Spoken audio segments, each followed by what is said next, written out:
Recording in progress. Good afternoon, everybody. Let me go ahead and call this meeting to order.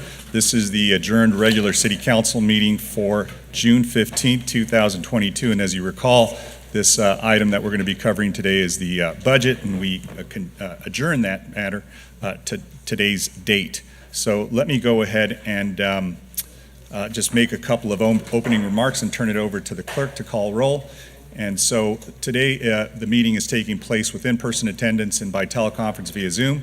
The public can address the meeting via the Santa Ana YouTube channel or the city's website. And as always, please bear with us as the technology may interrupt the flow of the meeting. And I'm going to turn it over to an alternate clerk because our actual clerk is having a little bit of laryngitis, and I know what that feels like. That's how I was about a month and a half ago. So we have somebody filling in. So please go ahead and call roll.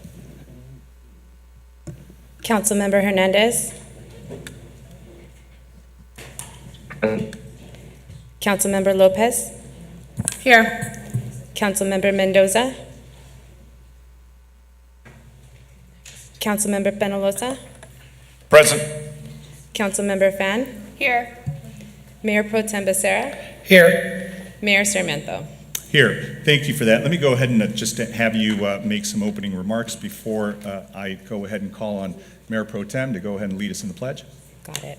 The public is advised that today's City Council adjourned meeting is a continuation of Tuesday, June 7th, regular City Council meeting.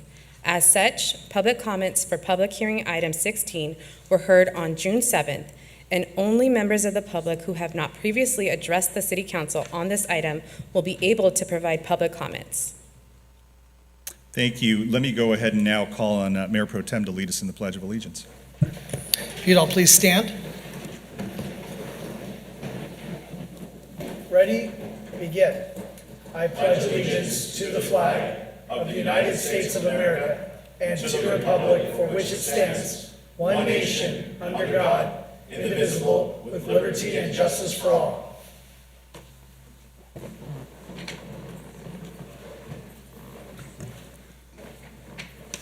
So I'm going to call on the clerk once again before we hear the item number 16, and for her to make some additional remarks before this public hearing. It is the only item before us, but it is a special item, so we want to go ahead and make sure that she instructs people that may not be with us in person to go ahead and understand and know how to connect with us. Members of the public joining us by way of Zoom or conference call and would like to make a comment for only item 16, please dial *9 from your phone or select raise hand from Zoom now. When unmuted, please announce your name, ward, or neighborhood that you reside in within the city of Santa Ana. Great, thank you for those comments. And let me go ahead and now bring us to item number 16, which is the ordinance to adopt the fiscal year 2022-23 budget. And as you recall, we've already had staff presentation and presentations from all the department heads on this matter. So I'll go ahead and reopen the public hearing on this and commence. And as was said by the clerk, we've heard members of the public that wish to address us on this. If there's anybody who wasn't here last Tuesday to address us on this, please fill out a green card, submit it to the clerk. We'll make sure we hear you in person, and that applies for anybody that's with us virtually or joining us by phone or on the website.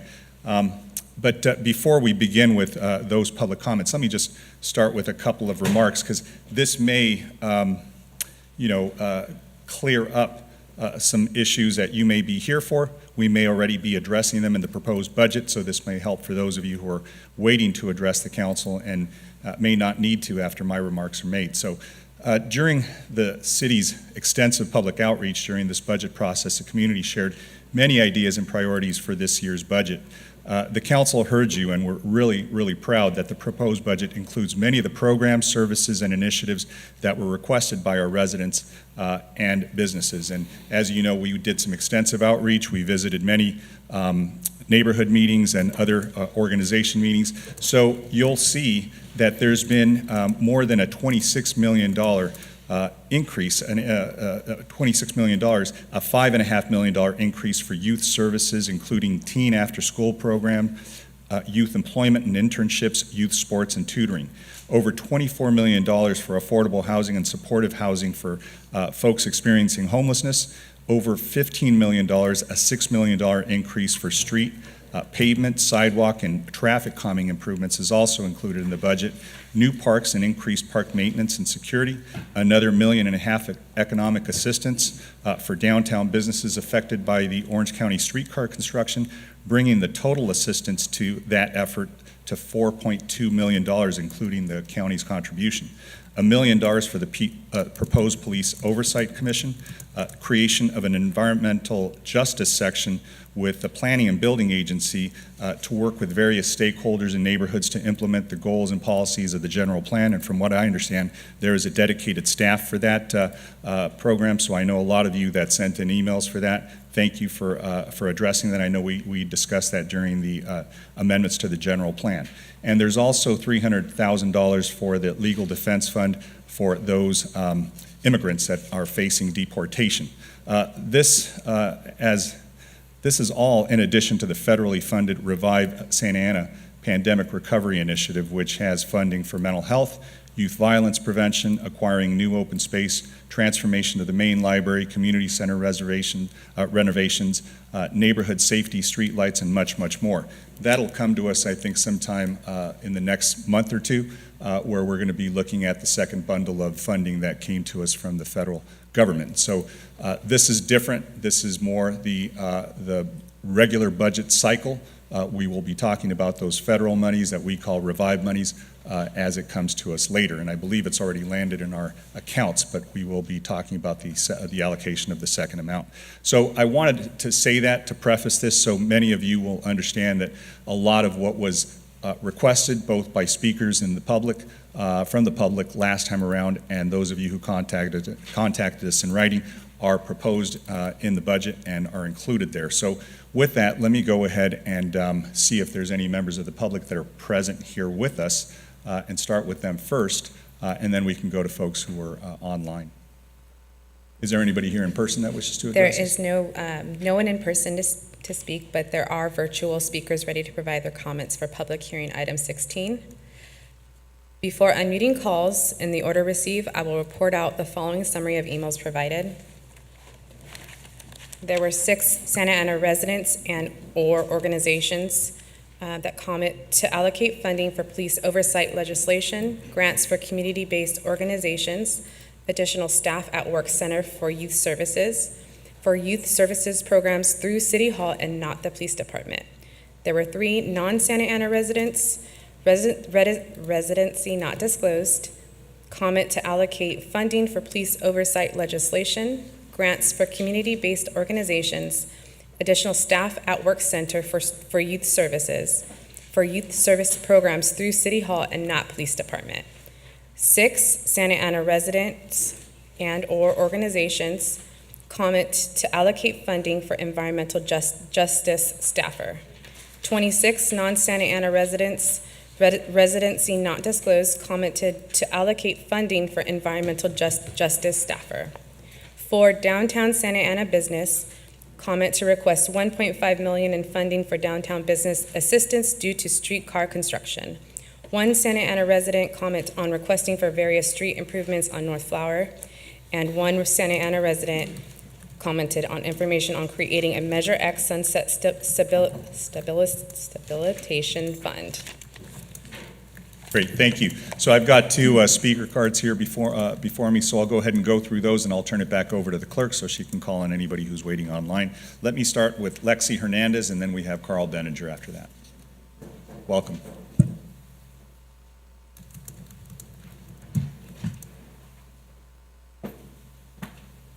Hi, good evening, council members and staff. My name is Lexi Hernandez, and I'm an Orange County climate equity organizer and advocate with Climate Action Campaign, who's a leading climate policy watchdog in OC, and we've also been doing a lot of work in Santa Ana.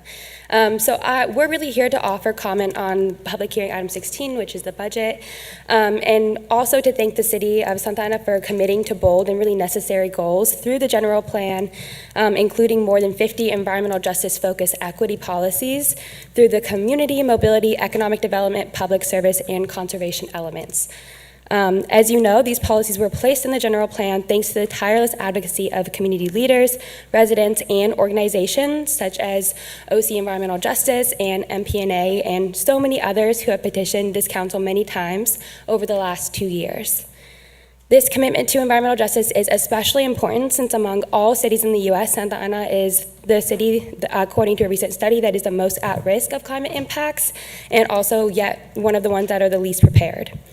One of the primary implementation strategies noted in the general plan to actually be able to carry out all of this environmental justice policies is to hire a full-time staffer in the city manager's office to do environmental justice policy and a lot of community outreach.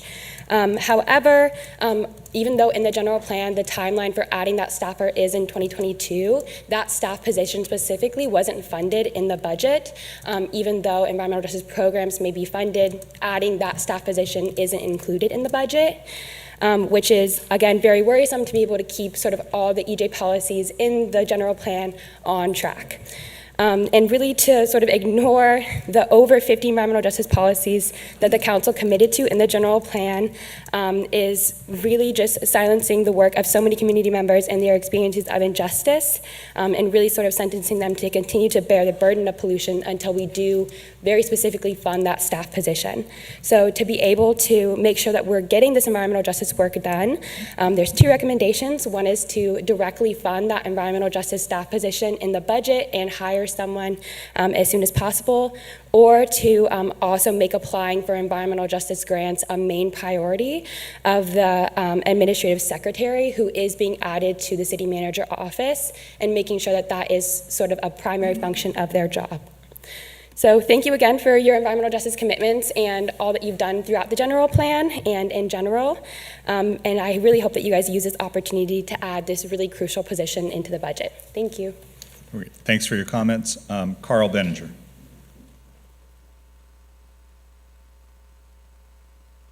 Good evening, Mayor and Council. I always forget to say this, but I'm with Ward 4 and Metro Classic neighborhood is where I'm from. One of the advantages and few advantages of being old is you've seen a lot of things come down the road before, and you've seen a lot of signs that you ignored before, and you hope the second time around that you pay attention to them. And we have some signs out there of some very rough road ahead on it. Interest rates went up 3/4 of a point today, and it's one of many increases we're going to see this coming year. So as we talk about budgets, please make sure that the reserves are high. Even add to it. Councils in the future will thank you for it, because I've been through 2008 when we almost declared bankruptcy. I was actually here in the 80s when they fought for funding and had the hardest thing is to make cuts of programs that you want to keep so drastically, but yet you don't have the funds. And this council hasn't seen those days yet. In fact, it's a very good time to see it. So my input would be make sure the reserves are in good shape and even add some reserves to it. Thank you. Excellent comments. Thank you, Carl. Let me go ahead and turn it over to the clerk so she can call on people that are online. Person with Zoom ID, Tomas Castro. Please select the microphone icon or unmute from your device and proceed with your comment. You have 3 minutes. Mr. Mayor. Hello, Mr. Mayor and City Council members. My name is Tomas Castro, and I am a young resident of Orange County. I am part of OC's burgeoning environmentalist movement because I am deeply concerned about the future of our region as temperatures rise and climate change worsens the injustices that already exist all over OC. Today, I want to encourage you to allocate funds in the 22 to 23 budget so the city can hire an environmental justice staffer as stipulated in the general plan. Today, more than half of Santa Ana residents are among the most polluted in all of California. The Delhi census tract, for instance, is the 59th percentile for asthma, the 41st for cardiovascular disease, and 82nd for low birth weight. For 2 years, again and again, residents have called in and showed up at council meetings to ask the city to pursue environmental justice through the general plan. Please honor their efforts by including sufficient funds to hire an environmental justice staffer. Thank you.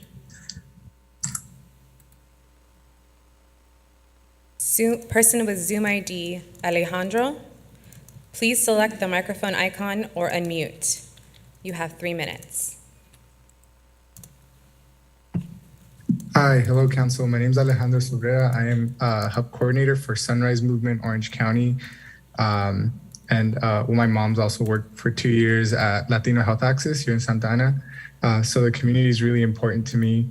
And I did want to call also to stress the importance of funding an environmental justice staffer in order for us to really fight the environmental injustices that are happening in Santa Ana. We really do need to have a staffer there who is handling it, doing the proper research, making sure that the problem is getting handled.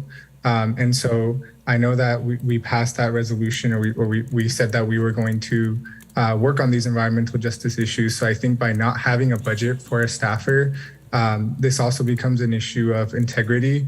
If we say we're going to do something, or if we tell the community that we're going to help them, then we should back it up. And as we're talking about the budget right now, we should back it up with these finances. Yeah, thank you.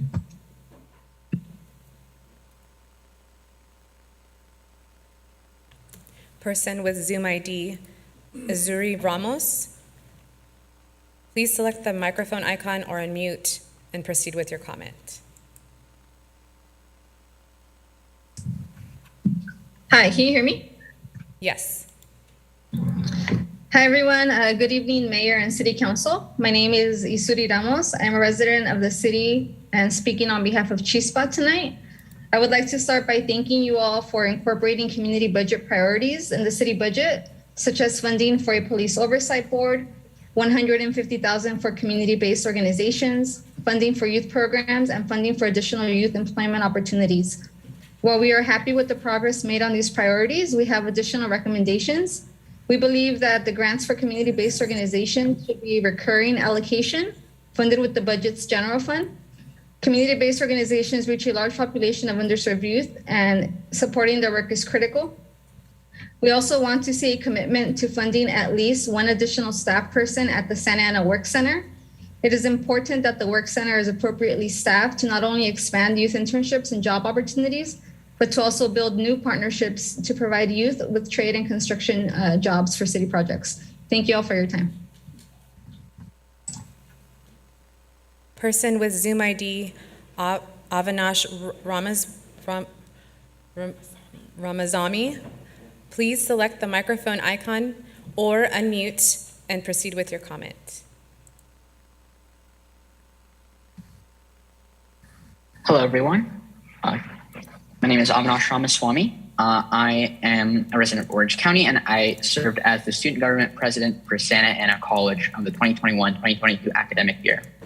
So I had the pleasure of meeting the Mayor Pro Tem, Phil Becerra, as well as the City Council Member David Peñalosa at various Santa Ana College events, including our Sustainapalooza event, where we got to talk about various environmental justice issues and how the city of Santa Ana is working to combat environmental injustices.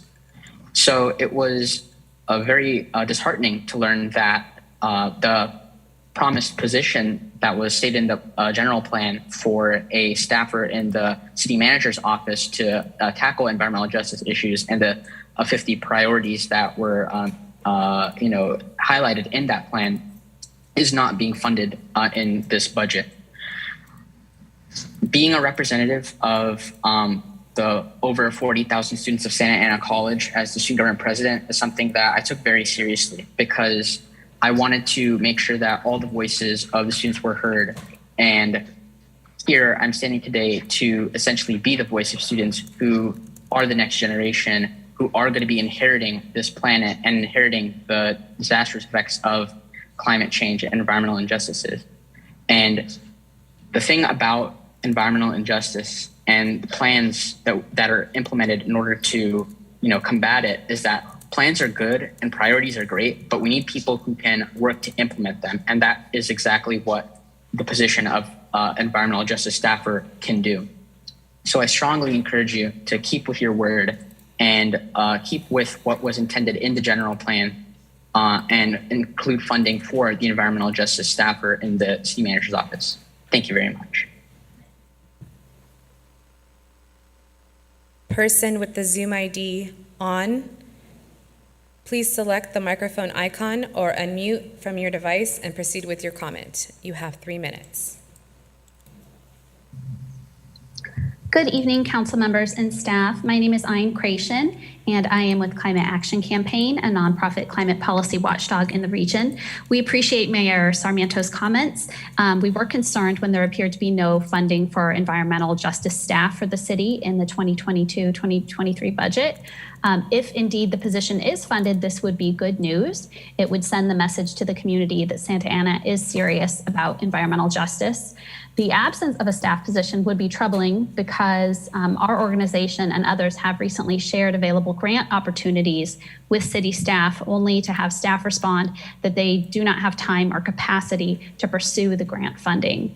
So this is a rubber meets the road moment, and that is why we have recommended that the council add funding for the environmental justice position from the general fund to this budget and make applying for environmental justice grants a main responsibility of the new administrative secretary role being added to the city manager's office. By doing these things, you can show the community that you are serious about environmental justice and health and climate action. Thank you.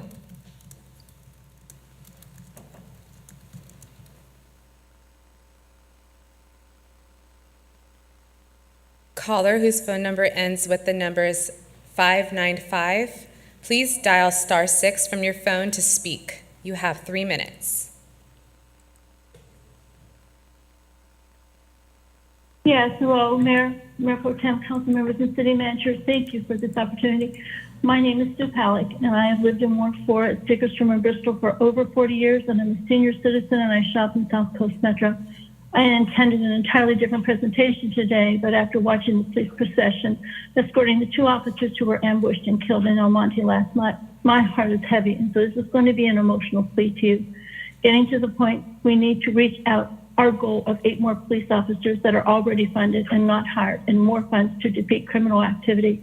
We have approximately half the officers now that we had in the 1980s when there were horrible drive-by shootings, and we have twice the population since those days. Adding 8 more officers will not even come close to the previous levels of the 1980s proportionately, and everybody is at risk because of it. South Coast Metro employs residents and youth that have lived in all parts of who live in all parts of Santa Ana, and our children had to walk by and encounter horrible situations during this past school year. We have only 4 patrol officers assigned to cover the area from Sunflower to First and Flower to Harbor. Residents are beginning to understand that the police shortage and are shocked to be learning this. Also, there are only 12 patrol officers at one time to cover all of Santa Ana, and at times as few as 9. Merchants and patrons now understanding the situation have become more supportive of our police and are learning how to report issues differently and become more proactive with security measures. But these changes are just not enough. South Coast Metro is the main revenue producing sector of Santa Ana, and it is in decline. In South Coast Metro, the following has happened, and this is not a complete list. Just last week, there were 3 ODs, 1 death in and near Bristol Plaza. You need to check with the fire authority on the staff. Yesterday, a big bus seizing a big cache of guns, an armed robbery a few days ago, dangerous terrorizing retaliations against store managers causing physical injury, prolific meth, heroin, and fentanyl drug activity, overnight drug-infested encampments, erratic threatening behavior in grocery stores prompting 911 calls, erratic, severely mentally ill, and extremely drugged and alcoholic transients roaming parking lots to scare our children and patrons away from South Coast Metro, panhandling for money to buy drugs. At one point, there were 7 boarded-up smashed windows in Bristol Plaza on purpose, reckless terrorizing drivers on Bristol and MacArthur. At gunpoint, a transient demanded from another transient his bike. And as far as I'm aware, 2 bank robberies. In South Coast Metro, employees and managers have quit or transferred, and some stores have not renewed their leases. I have written numerous emails over the last 2 years on all of these issues. I've spoken with everyone from corporate officers to police to security to city officials. Through all of these communications, all roads led to the bus stop city council. We do not have enough police or funds to defeat criminal activity, and the city stands to lose revenue. I hope this enlightens you to the severity of the issue. Please help keep our city safe and South Coast Metro safe again. Thank you very much for your attention, and have a safe evening.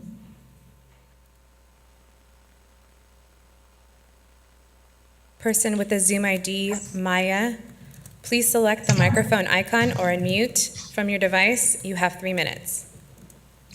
Hello, everyone. My name is Maya Cheeve. I'm here to address the lack of inclusion of funding for environmental justice staff, which was originally promised in the Santa Ana General Plan update. The environmental justice staffer role is set to be formed by the end of 2022, but no funding was allocated for the staff position in the budget. Slow violence. This is a term coined by Rob Nixon, which discusses how violence isn't always obvious, but rather that it can be subtle, integrated systemically to cause harm over time. Environmental justice issues fall into the category of slow violence. I started working for Orange County Environmental Justice, a nonprofit focused on uplifting the voices of low-income people of color disproportionately harmed by environmental hazards. We work on issues like poor water quality, soil lead, and defending sacred indigenous sites. I'm currently contracted as their grant writer, but in late June or early July, I will become one of their organizers focused on the soil lead pollution problem in Santa Ana. Our soil lead campaign documents evidence of soil lead pollution in the city. We found that more than half of residential samples we collected exceeded the California state guideline of safe soil lead levels. Let's say you're an elementary school student who lives in Santa Ana, in an area that has unsafe soil lead levels. You go to play outside, just having fun being a kid, and all of a sudden you're having a splitting headache, an upset stomach, and rashes appearing all over your body. Those are some of the health effects of lead exposure. What's worse is this lead poisoning can cause long-term effects like learning disabilities, memory loss, behavioral issues, and seizures. A 10-year-old is supposed to be focused on their math homework or making mud pies, not whether or not they're going to have a seizure while taking a walk in their own backyard. They might not be able to get good grades because of the learning disabilities they get as a result of this form of environmental injustice. Maybe they won't get into college or any other form of higher education and be forced to work minimum wage jobs living paycheck to paycheck. This inability to meet basic needs because of systemic environmental injustice like soil lead prevents kids from being able to focus on their education, continuously perpetuating the poverty cycle. It might not be as obvious as a shotgun wound to the chest, but this slow deterioration of health, this environmental justice, is violence. Slow violence, like environmental injustice, trickles down through the generations of community members, eating away at residents and making it so they do not have the same opportunities that everyone else has. We need to push for systemic policy change that advocates for environmental equity for all. We must include funding for the environmental justice staffer position as part of the budget. Environmental justice is a massive problem in Santa Ana, and we need to start taking the steps to solve it in order to give each and every member of the Santa Ana community a fair chance at life. Thank you.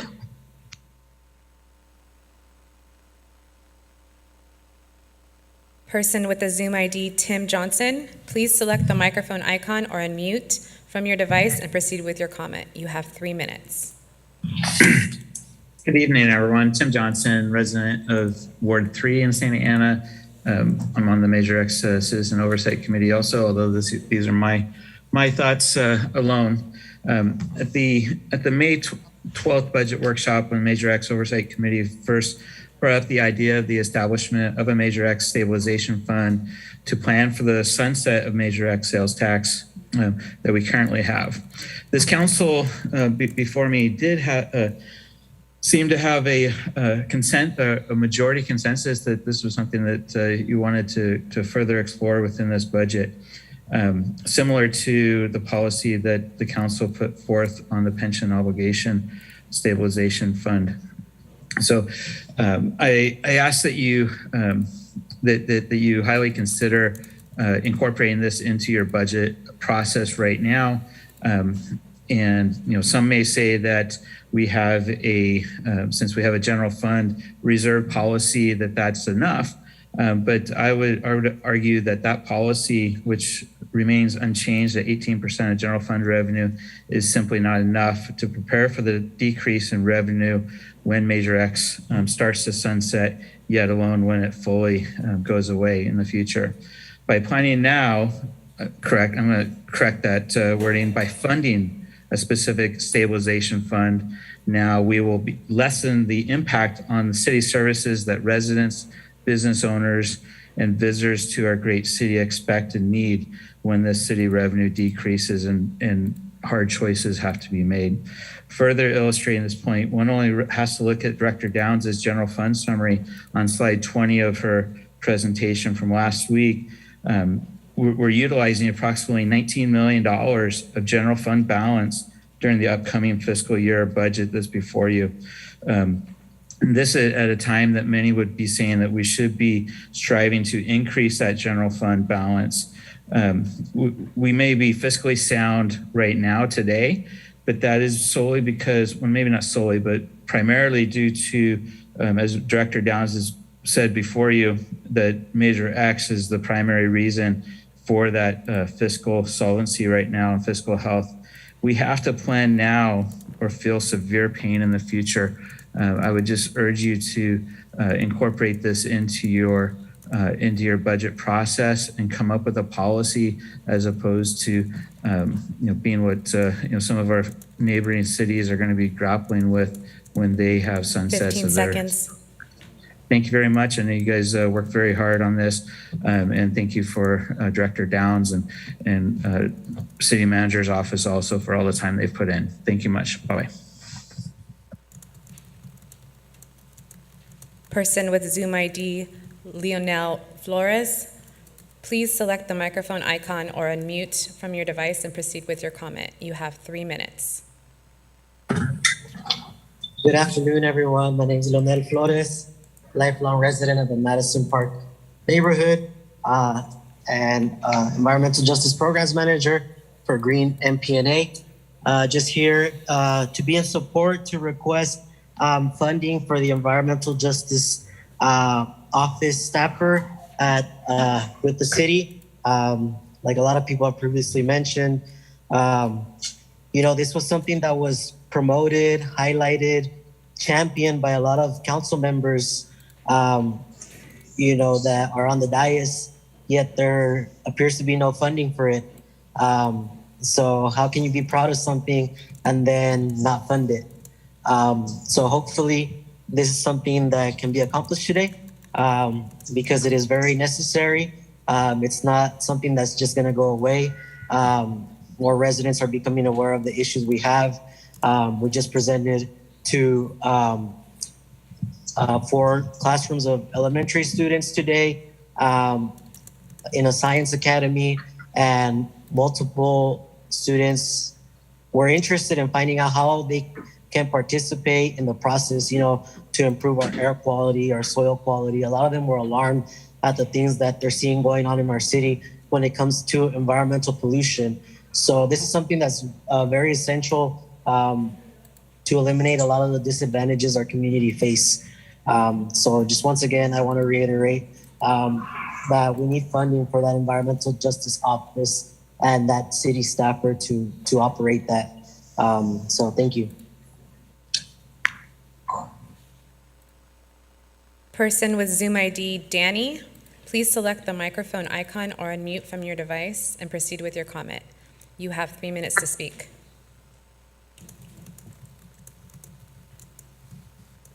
Hello, can you hear me? Yes. Hi, my name is Danny Vega, resident of Ward 3. I don't know if I missed this when the mayor spoke. I hope I missed it. But I didn't hear any mention of money being appropriated to hire more police officers and more code enforcement officers. It's no secret to anyone, but wait times are too long when you call Santa Ana PD. I again quote the chief that when it comes to police per capita, that means the amount of police that we have for our population, we, Santa Ana, are below average for a city our size. This is about public safety. I know how we feel about adding to the police budget, but we're asking for more officers, not a raise or quote unquote military weapons. We just need more boots on the ground. This is what families in Santa Ana want. They want to feel safe in their city. I ask you, please, as a father to 3 girls, please prioritize that. Thank you. Mayor and members of the council, that was the last speaker. Great, thank you, Melanie, and appreciate you filling in for our clerk. We'll call you clerk for tonight. In any event, I apologize to everybody because I must have done a bad job in my opening comments that preface this meeting, because I specifically stated that we do have the creation of an environmental justice section within planning and building, and there is a high-level staffer that will be dedicated to that. So sometimes I guess I always say less is more, the more you say about something that's already proposed and included, it can only get worse. So just, hopefully note it for the record, but it was there. So I would request that those that spoke delve into the budget a little bit more in detail and see when things are added. And that way, or call staff or call any of us, and I'm sure that, we'll certainly try to highlight that. I also wanted to ask the clerk, and do we know if Councilmember Mendoza is joining us virtually? Because I want to make sure I don't miss her. So that way, if she has any questions or if we, kind of do a round robin, we'll make sure we get to her as well. She is on the app. Excellent. So now let me bring it back to the council unless there's anything that staff would want to add to last week's presentation. If there isn't anything, we'll just go. I'm sure you'll be available and the department heads will be available to field any questions. So I'll go ahead and bring it back to the council to see if there's any questions or comments.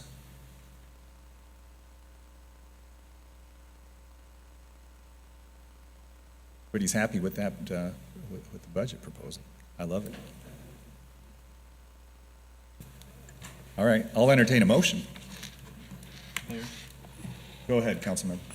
Okay, thank you. I was trying to pull up the specific area of the proposed budget that I wanted to ask about. First off, Catherine, thank you so much for all the work. Staff, all of our department heads have been working tirelessly over the last couple of weeks to put this budget together. It's balanced, which is exciting to see, and it's exciting to see all the requests that this council has made is also included in this budget.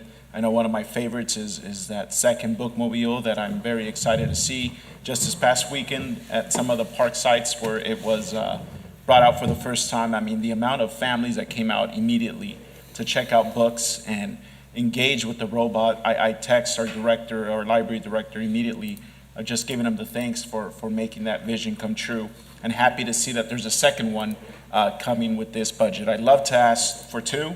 I know that there's many great ideas coming out of this council that we would like to see funded. So I know that's not currently possible, but I'm happy to see that and happy to see the increase to our code enforcement department as well. Much needed. Alvaro has been running a skeleton crew over there and doing a lot with what they have. So thank you. I'm happy to see that. And one question that I have, and maybe you want to clarify for the record, Executive Director Downs, when we sat for our one-on-one a couple weeks ago, and we went over the detailed budget, there was one area within the police department that I questioned because I saw it dip from previous years, which was troubling to me. I don't like to see any amount within the police department reduced, and the one that was noticeably reduced by a lot was field operations, which is our patrols and our street units out patrolling our streets and responding to calls. It was about $4 million that we saw a reduction in. Do we know why, and can you state so that the public could hear why that was detailed in the police budget as seeing a $4 million decrease from the previous year? Sure. Budgetary compliance here at the city is by department and fund.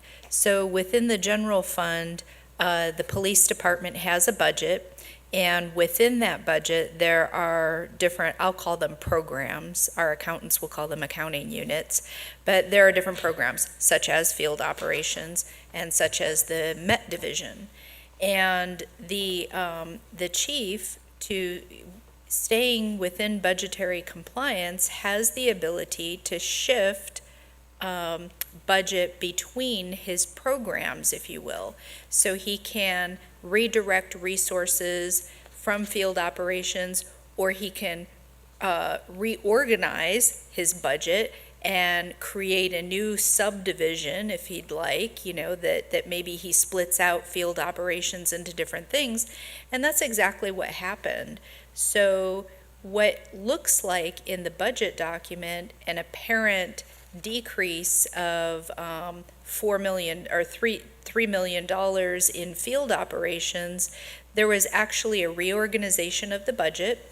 And so there was some money that was moved into the Met division, and then there was some money that was moved, reallocated to the Service Enhancement Program, which is the program directly funded by Measure X. And so he was able to just reorganize his budget, and that's all that happened. So instead of looking at a single line item, you need to look at the total department budget to get a good idea of what happened.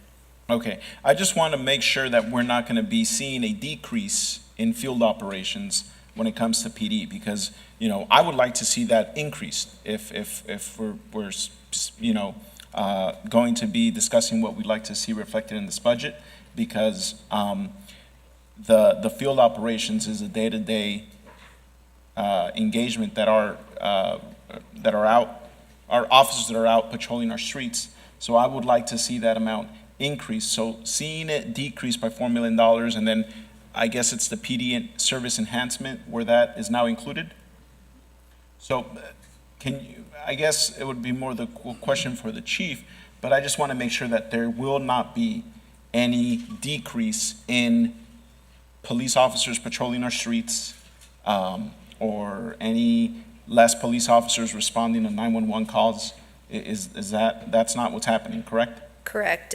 In fact, the number of budgeted sworn positions is still at 376, which is the same as last year. So there is no decrease in sworn positions serving the community.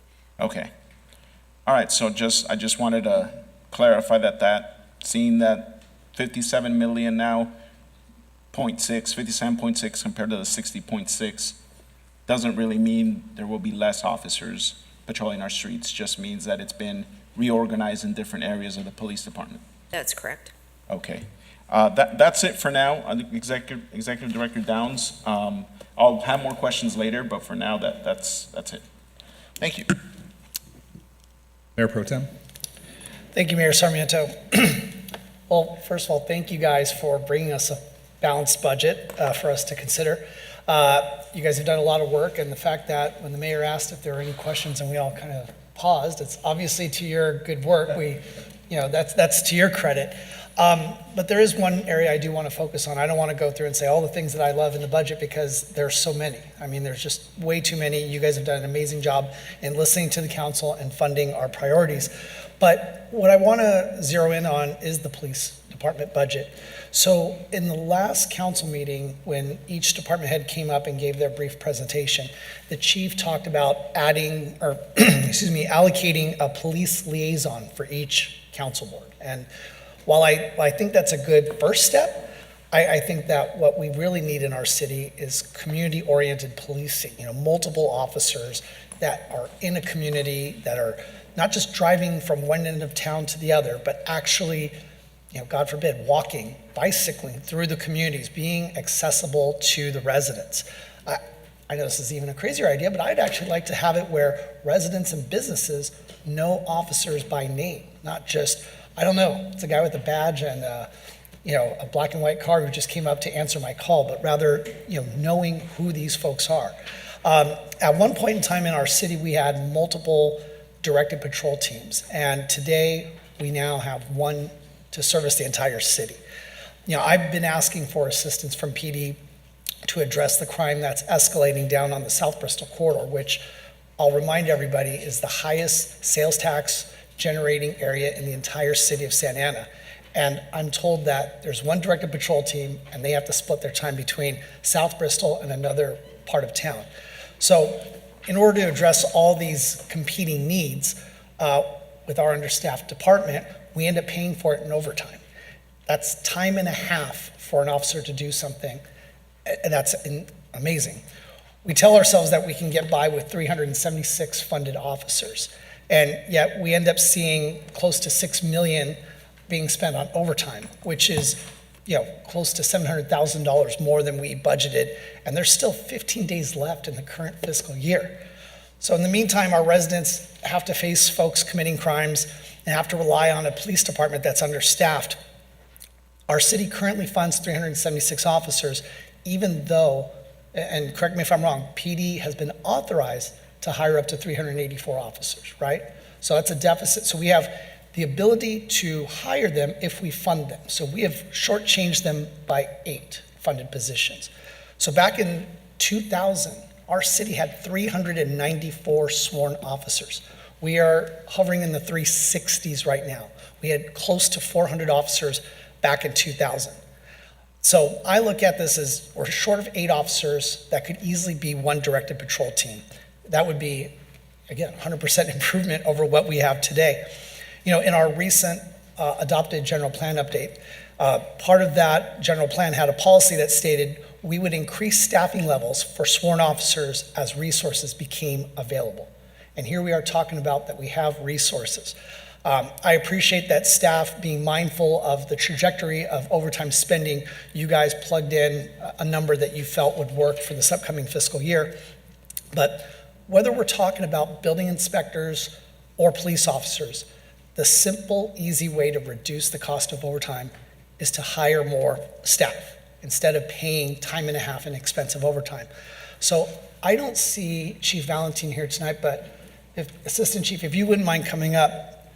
So one thing I really want to tackle or discuss here is that, so we have this chunk of overtime, and you know what I would like to have us consider is how much of that could we possibly shift to funding bodies, funding officers, rather than paying for officers at time and a half. It would be the more fiscally responsible thing to do. But before I throw out a number, I've already said that, you know, we're authorized to have 384, but we currently fund 376. So there's a shortfall of 8.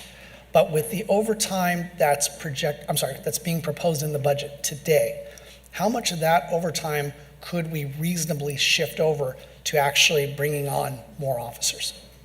Good evening, Mayor and Council members. Thank you for the question, Mayor Pro Temp Becerra. That's something that we would definitely look at. The idea is, you're correct, that more officers we hire, the idea is to reduce overtime. I can't commit a hard number, but I definitely can go back and look with our fiscal manager and see what adjustments we can make in order to work something out. Okay, I appreciate that. Thank you. That's all I have for that. So, you know, as we're talking about what that hard number is, you know, I know that this is, if we adopt the budget tonight, this is our first read, and if there's minor changes, we can bring them back in the second read. So with the input from PD given tonight, I would actually like to propose 2 things. First, that this fiscal year in 22-23, that we move 1.2 million from overtime towards funding 8 non-overtime full-time police officers to fulfill the current authorized amount. So again, we're currently authorized at 384. We're funding 376. I would like to ask us not to add to the police budget, but to shift overtime over to it. I recognize that we still need overtime. I'm not trying to take away all the overtime. We know that situations and circumstances arise that we're going to, at times, need to have additional officers, and that's going to require overtime. But there's no reason why we need as much if we bring on more full-time officers paid at their normal scale. And the second thing I'd like to ask my colleagues to consider is that we increase the authorized amount of officers to 400. We were at 394 20 years ago. 20 years ago, we weren't even at 400. We have, as a council, going back from 2000 to today, I can't begin to imagine how many new housing units, affordable, market rate, otherwise, we are adding to our population, and we, for some reason, think that we shouldn't add more officers. That's insane. So I would like to increase that amount and direct staff to fund the 8 additional officers for each of the next 2 fiscal years. So that would be in 23-24 and 24-25 for a total of 16 additional officers. Because if we were to authorize a total of 400 officers, the additional officers could go towards providing those directed patrol teams in all 4 policing quadrants. So instead of just increasing it to have 2 teams, we could actually have 4 teams handling each of the policing quadrants. We keep talking about public safety in terms of only prevention. And it would be like only having fire inspectors and no firefighters, right? Don't worry, Chief Henry, I'm not proposing that, okay? But when a building is on fire, you know, talking about prevention is not going to put out the fire. And we need to fight the fire and, keyword, and prevent future fires. The same way we need to fight crime and prevent future crime. I think the budget before us this evening does that in the sense of it addresses trying to help our youth, keep them away from crime, but at the same time, we can't ignore that we do have crime today, and we need police officers to help us address that. There's a lot in this proposed budget that goes toward that prevention. We need to stop neglecting the crime fighting aspect. So let's put out the fire in the buildings that are on fire, and also add the smoke detectors in the buildings that are not currently on fire. So I'll close with this. You know, as I'm asking for resources down on South Bristol, there are other folks up here that have been advocating for police in their wards. So my ask of my colleagues tonight is, if we're going to advocate for resources to be spent or used in your wards, please come forward tonight and support putting resources into PD, or at least allocating them to the right column so that we can have more officers on our street and we can tackle the multiple hotspots of crime in our city. Those are my comments for now. Thank you, Mr. Mayor. Great, thanks. Let me go ahead and go to other members of the council. So, Councilmember Mendoza would like to speak. Councilmember Mendoza, if you can hear us, go ahead. The floor is yours. Thank you, Mayor Sarmiento.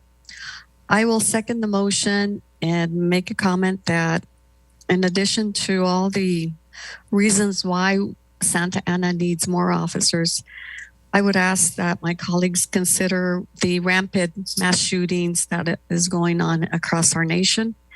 And the only way we can continue to keep our community safe is that we increase our police officers to an amount that is going to make a difference. And we do need police presence. We've all experienced that they're not able to get out there to our situations quickly enough. And so in order to respond to an emergency such as a mass shooting, one of the most important reasons is to get that out there quickly. So I believe that it is essential that Santa Ana have more police officers present. So I will second the motion. Well, thank you, Councilmember. I'm not sure if I heard a motion, but nonetheless, you're supportive of that comment. So thank you for that. Let me go ahead and bring it back to members of the council that are here. Councilmember Hernandez. Thank you, Mr. Mayor. Thank you to my colleagues for the dialogue today. I'm really happy to see that we're having these conversations as a council. So I want to thank staff for the report. There's a lot of amazing things that I know the community advocated for here, so thank you. I want to focus on public works in the area specific to Ward 5. I would like to see if we can allocate some funding for speed bumps. I recently met with residents of Santa Anita, and they shared some concerns with speeding. So if we can allocate some funding to look at the feasibility of having speed bumps, or whether it be speed humps, I would like to see us have allocated funding for Santa Anita neighborhood. Not sure if you wanted me to comment, sir. Council member, we have added, original budget, proposed budget had $1 million for traffic calming measures, and we increased it by another $3 million. So there is $4 million available for street calming measures. If you want to know the specifics, I know Public Works does have some projects already identified, and then they also have a wish list of others. If you'd like Jason from Public Works to come up and speak, I can call him up to the podium. That would be fantastic. Okay. Thank you. Hello, Jason. Good evening, Mr. Mayor, council members. Yes, we have, as the city manager mentioned, another $3 million that's being proposed to fund traffic calming throughout the city. We do have a number of requests that are being funded with the $1 million that was previously allocated from Measure X, and we're studying some additional areas to offer rectangular rapid flashing beacons at crossings, raised crosswalks, speed humps, as you mentioned, and traffic circles, traffic signals, and the like. So definitely that would be something that we can analyze and take a look at. Please do. Thank you, Jason. That's extremely helpful.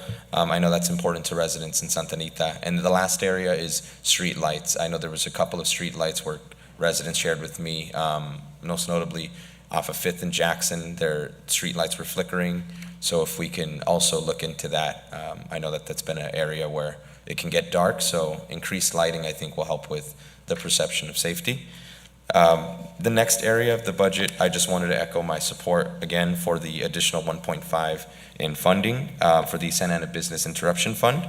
Thank you, Jason. That would complete my comment there.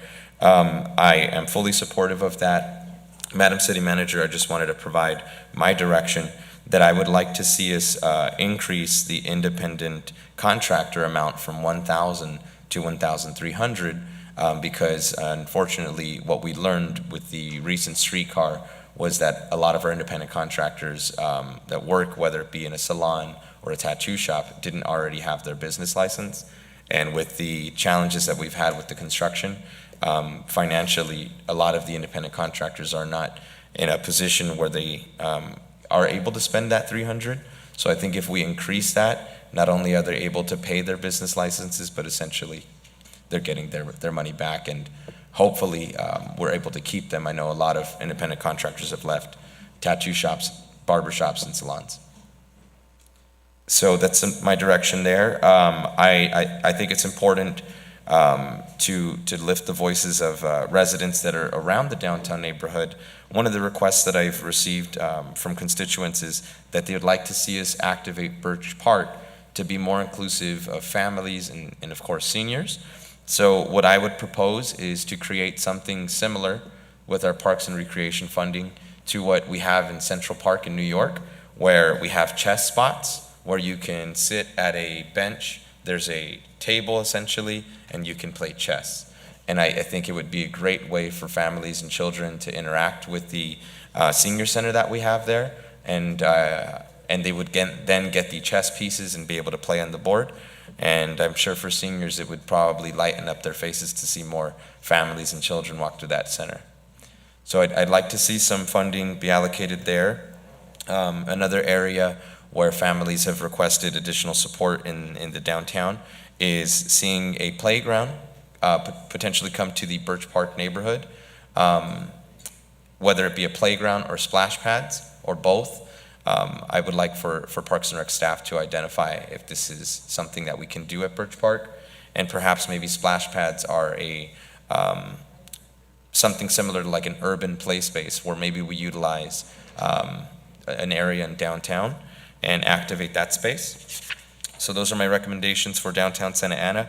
On the topic of mental health, I want to thank my colleagues for talking about the challenges we have of public safety.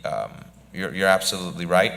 If there's a need to keep our community safe, if that's in the presence of public safety officers, if that's the presence of having more well-lit streets, we want to do that. But we also have to remember the after effects of the victims and the families that are impacted by whether it be shootings, incarceration, or just general trauma.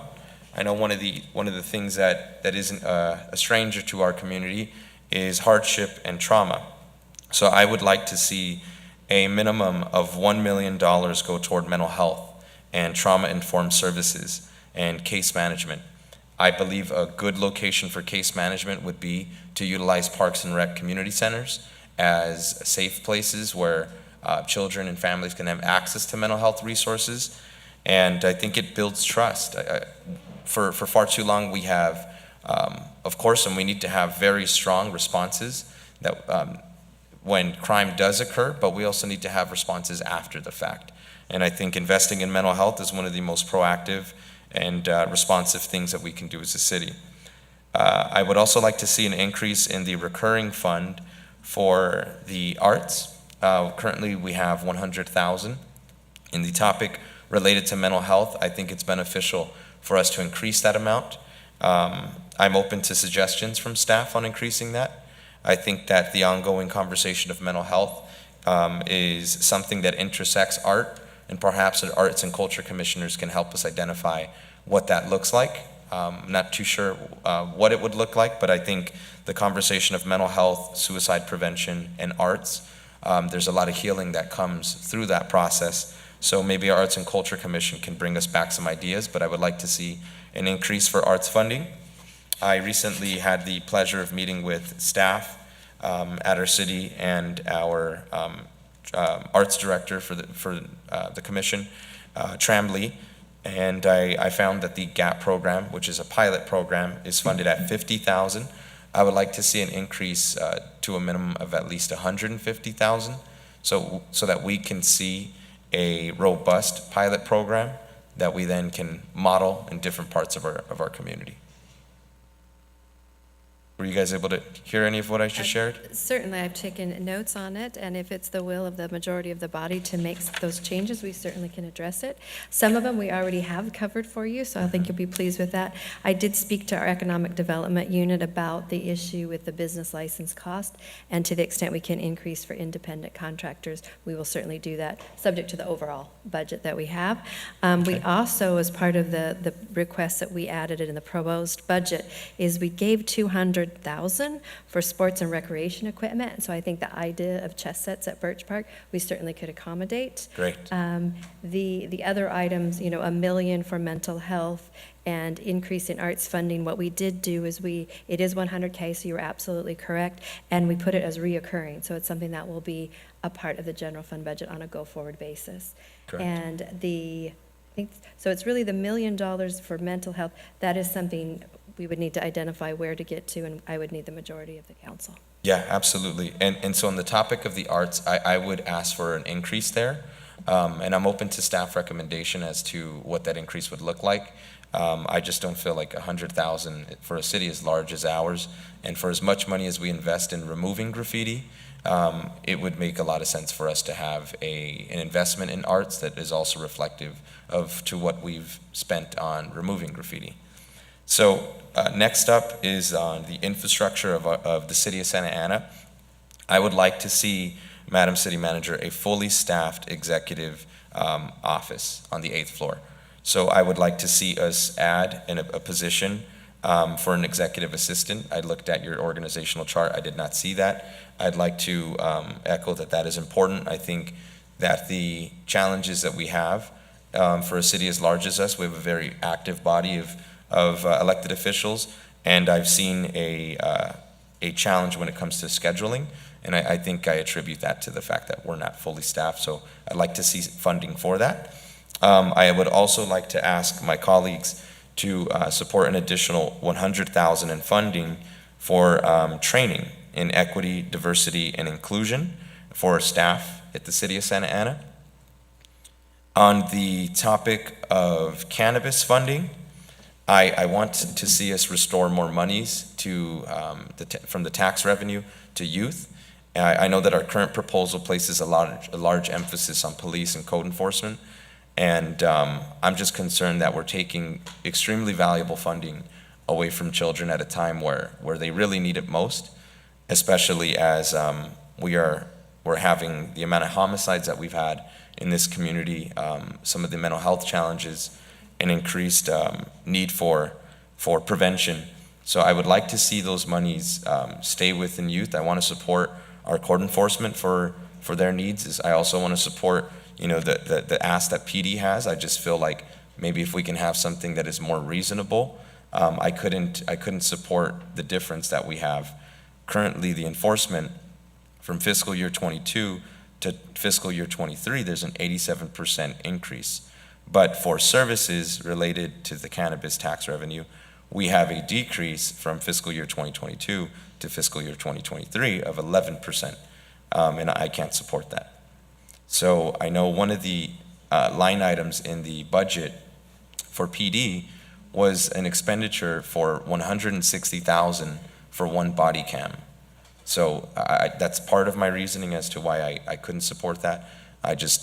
I'm not supportive of spending that much money on one body camera when we have had officers have their camera off on camera. So there's that. On the topic of overtime, I wanted to eliminate the PAL overtime revenue. PAL currently does not have a budget for overtime, And the PAL program prides itself on volunteership, and $75 an hour is very expensive to the community. So I think if we're going to promote a program based off of volunteership, it should reflect that. Lastly is I want to advocate for, as I mentioned last, increased funding for library services, especially as we are entering, hopefully, the exit of this pandemic. I project that a lot of children and families will lean on the library to be a safe place throughout the summer and throughout the fall and all of next year and moving forward. So I'd like to see funding. I know one of the things I asked for was I'd like to see funding for us to have an entirely brand new library brought to the city of Santa Ana. And the absolute last area is going to be the police department budget. I'd like to see us allocate funding from our police department budget to create a pilot program. And the pilot program would be geared on building trust and building relationships with our law enforcement. What I would want to propose is to create a CIW program, a community intervention worker program that has a model similar to the gang reduction youth development department in the city of LA, where we have a triangle partnership that consists of Santa Ana PD, that consists of community intervention workers that work in conjunction with law enforcement, and program coordinators that ensure that they act as the moderators and the mediators to a lot of the difficult community relations that, unfortunately, we've only had PD as a response. But I think if we have a different prong of public safety that focuses on building that trust and that foundation, I think that investment would be tenfold, and not only having more trust with law enforcement, but it would result in having safer communities. So that is the last ask that I have for this budget. I'd like to make a sub-motion to move with my proposals forward, and I'll open up to my colleagues if they have any questions or if there's a second.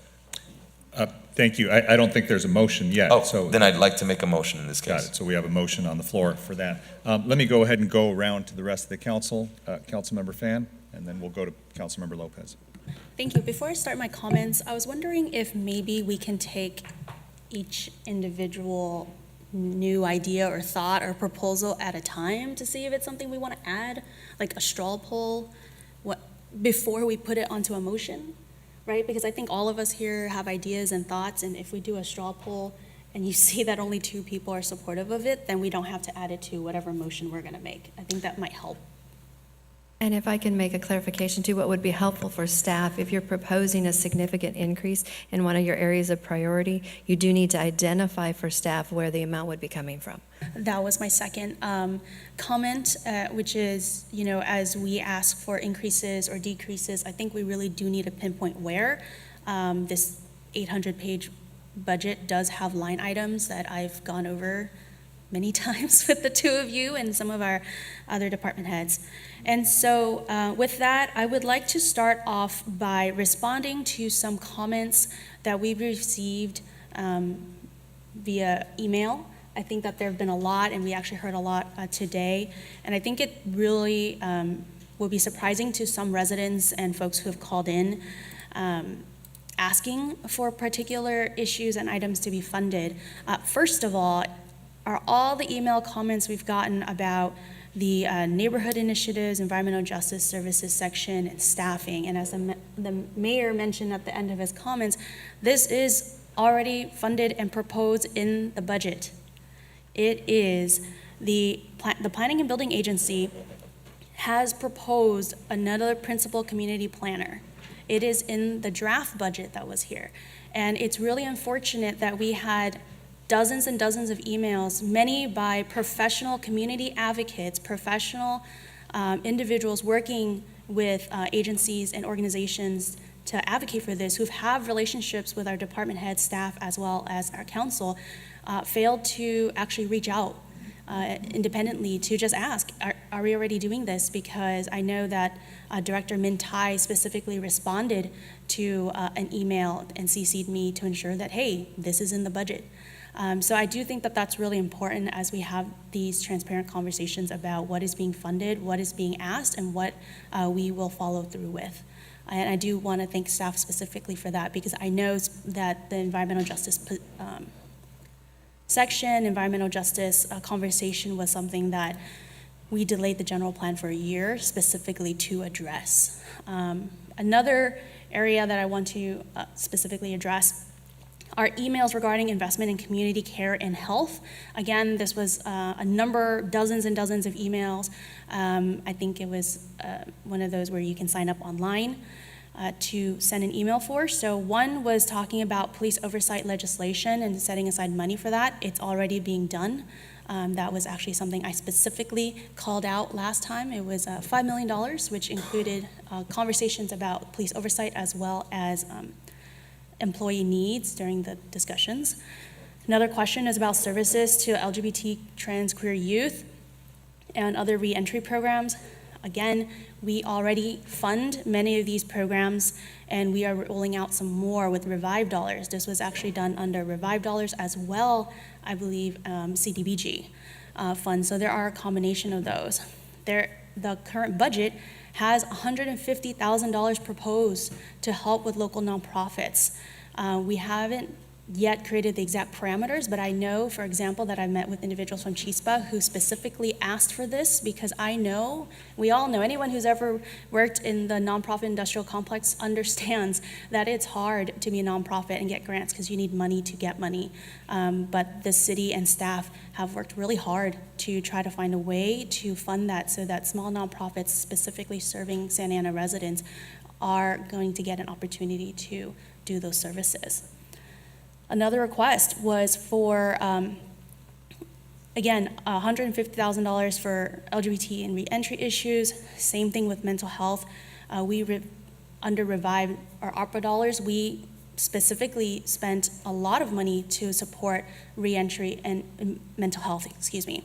I believe we also did this under CDBG. I think in total it's a couple $100,000, if not more than that. So that already exists. The other issue is about job opportunities in the city of Santa Ana or in Santa Ana Library. I know that just this summer, actually on Tuesday, we had a hiring fair for Parks and Rec for paid internships for youth. If you go to the City of Santa Ana website looking for jobs, they also exist, paid internships in a variety of departments that are targeting youth. So that does exist. You know, when we're talking about who can we provide, who can we hire? Can it be underaged employment for construction jobs? You know, the city doesn't do the construction. It's third-party contractors, and there are programs that do that. You can look up the carpenters, you can look up the building trades. They have programs that help youth. Some of them work with Santa Ana College or SAUSD. You know, we're asking for example, cost-free sports programs and fitness centers. I'm pretty sure these outdoor fitness centers are going up in many of our parks. We've already funded splash pads that are, Parks and Rec is working on. We talked about creating, again, youth sports programs that are already in existence. So I guess my point is a lot of these requests are already being funded. It's something that staff has specifically addressed and looked at to make sure that we are being responsive to resident asks and requests. Another thing we talked about was, we need to have more hotspots or Wi-Fis for young people and to have more access to computers. Well, we have hundreds of hotspots in our libraries, and we have 85 more stream learning modules for young children, so it has parental controls, and we have additional laptops. And guess what? Not all of those are checked out. They exist. You can get them for free. You sign up for a Santa Ana Library card. So, I want to, again, specifically address the fact that staff is listening.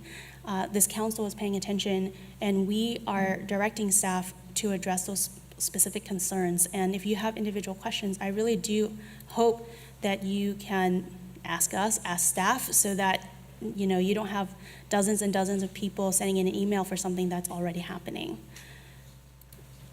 The other areas that I want to address are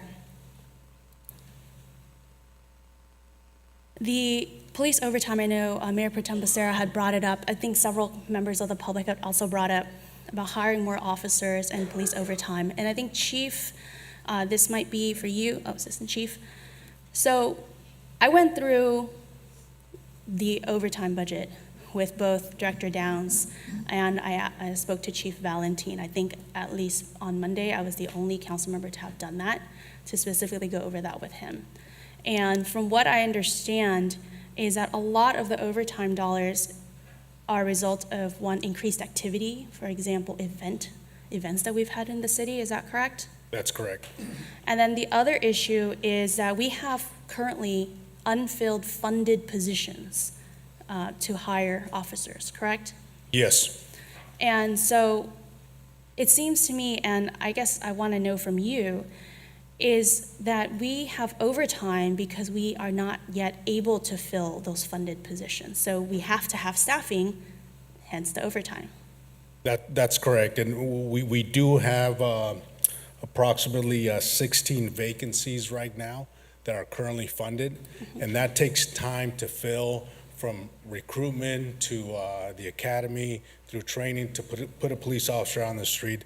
That's a long process, and that's something that's very difficult to maintain with ongoing retirements.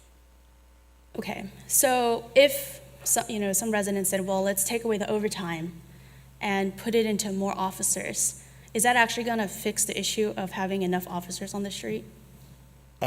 I don't think that actually fixes the issue. I think it's an ongoing challenge that we're always going to have with retirements and then people relocating out of state. That's something that is happening. So it's not a one fix for everything. Right, and so that was my concern too, because when we are looking at allocating money for overtime, it's actually quite low compared to what ends up being the actual dollars. And part of that is our department is able to move some of the funding from the funded vacancies into overtime because those officers are not yet hired, and you still have to fulfill those hours that are required. And I think at this point, at least it seems to me, the issue is how do we work on hiring more officers and to fill the funded positions we already have, rather than to, I don't know, take away from overtime, because I guess that would mean that we wouldn't have as many officers at any given time. Right? Yes, I think that's a challenge that not just here in California, but nationwide, a lot of agencies are facing right now, and that's recruitment and retention. We've done a pretty good job of maintaining people and hiring people, though we still have a few vacancies. But compared to other agencies, I believe they're struggling a little bit more than we are. So I think a couple areas that this might be helpful for me, and I don't know about my colleagues, but to prepare a presentation or information about what issues you need, or how to address the hiring issue, and how do we compare to some other departments of our size. Because let's say we have, 8, 10 people that we haven't hired, we haven't filled, but you're looking at some other, Riverside, and they have 30. I think that's important for us to understand how we compare to other departments in this, hiring issue.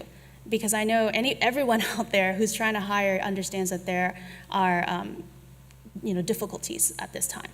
And so I think that's something that this council, or at least I would like to know, because I don't want to just throw money at the problem if that's not the actual issue. And it might be, let me know. Correct. The other, that's it for now, thank you. Okay. Councilmember, if I can add, the Assistant Chief is coming up with a plan to help increase the hiring efforts, and it will probably be before you in July? In July, the second, the only Second meeting in July. Yes. You should have just told me you're already on it. Well, We'd it's love still to in the hear works. that. Thank you so much.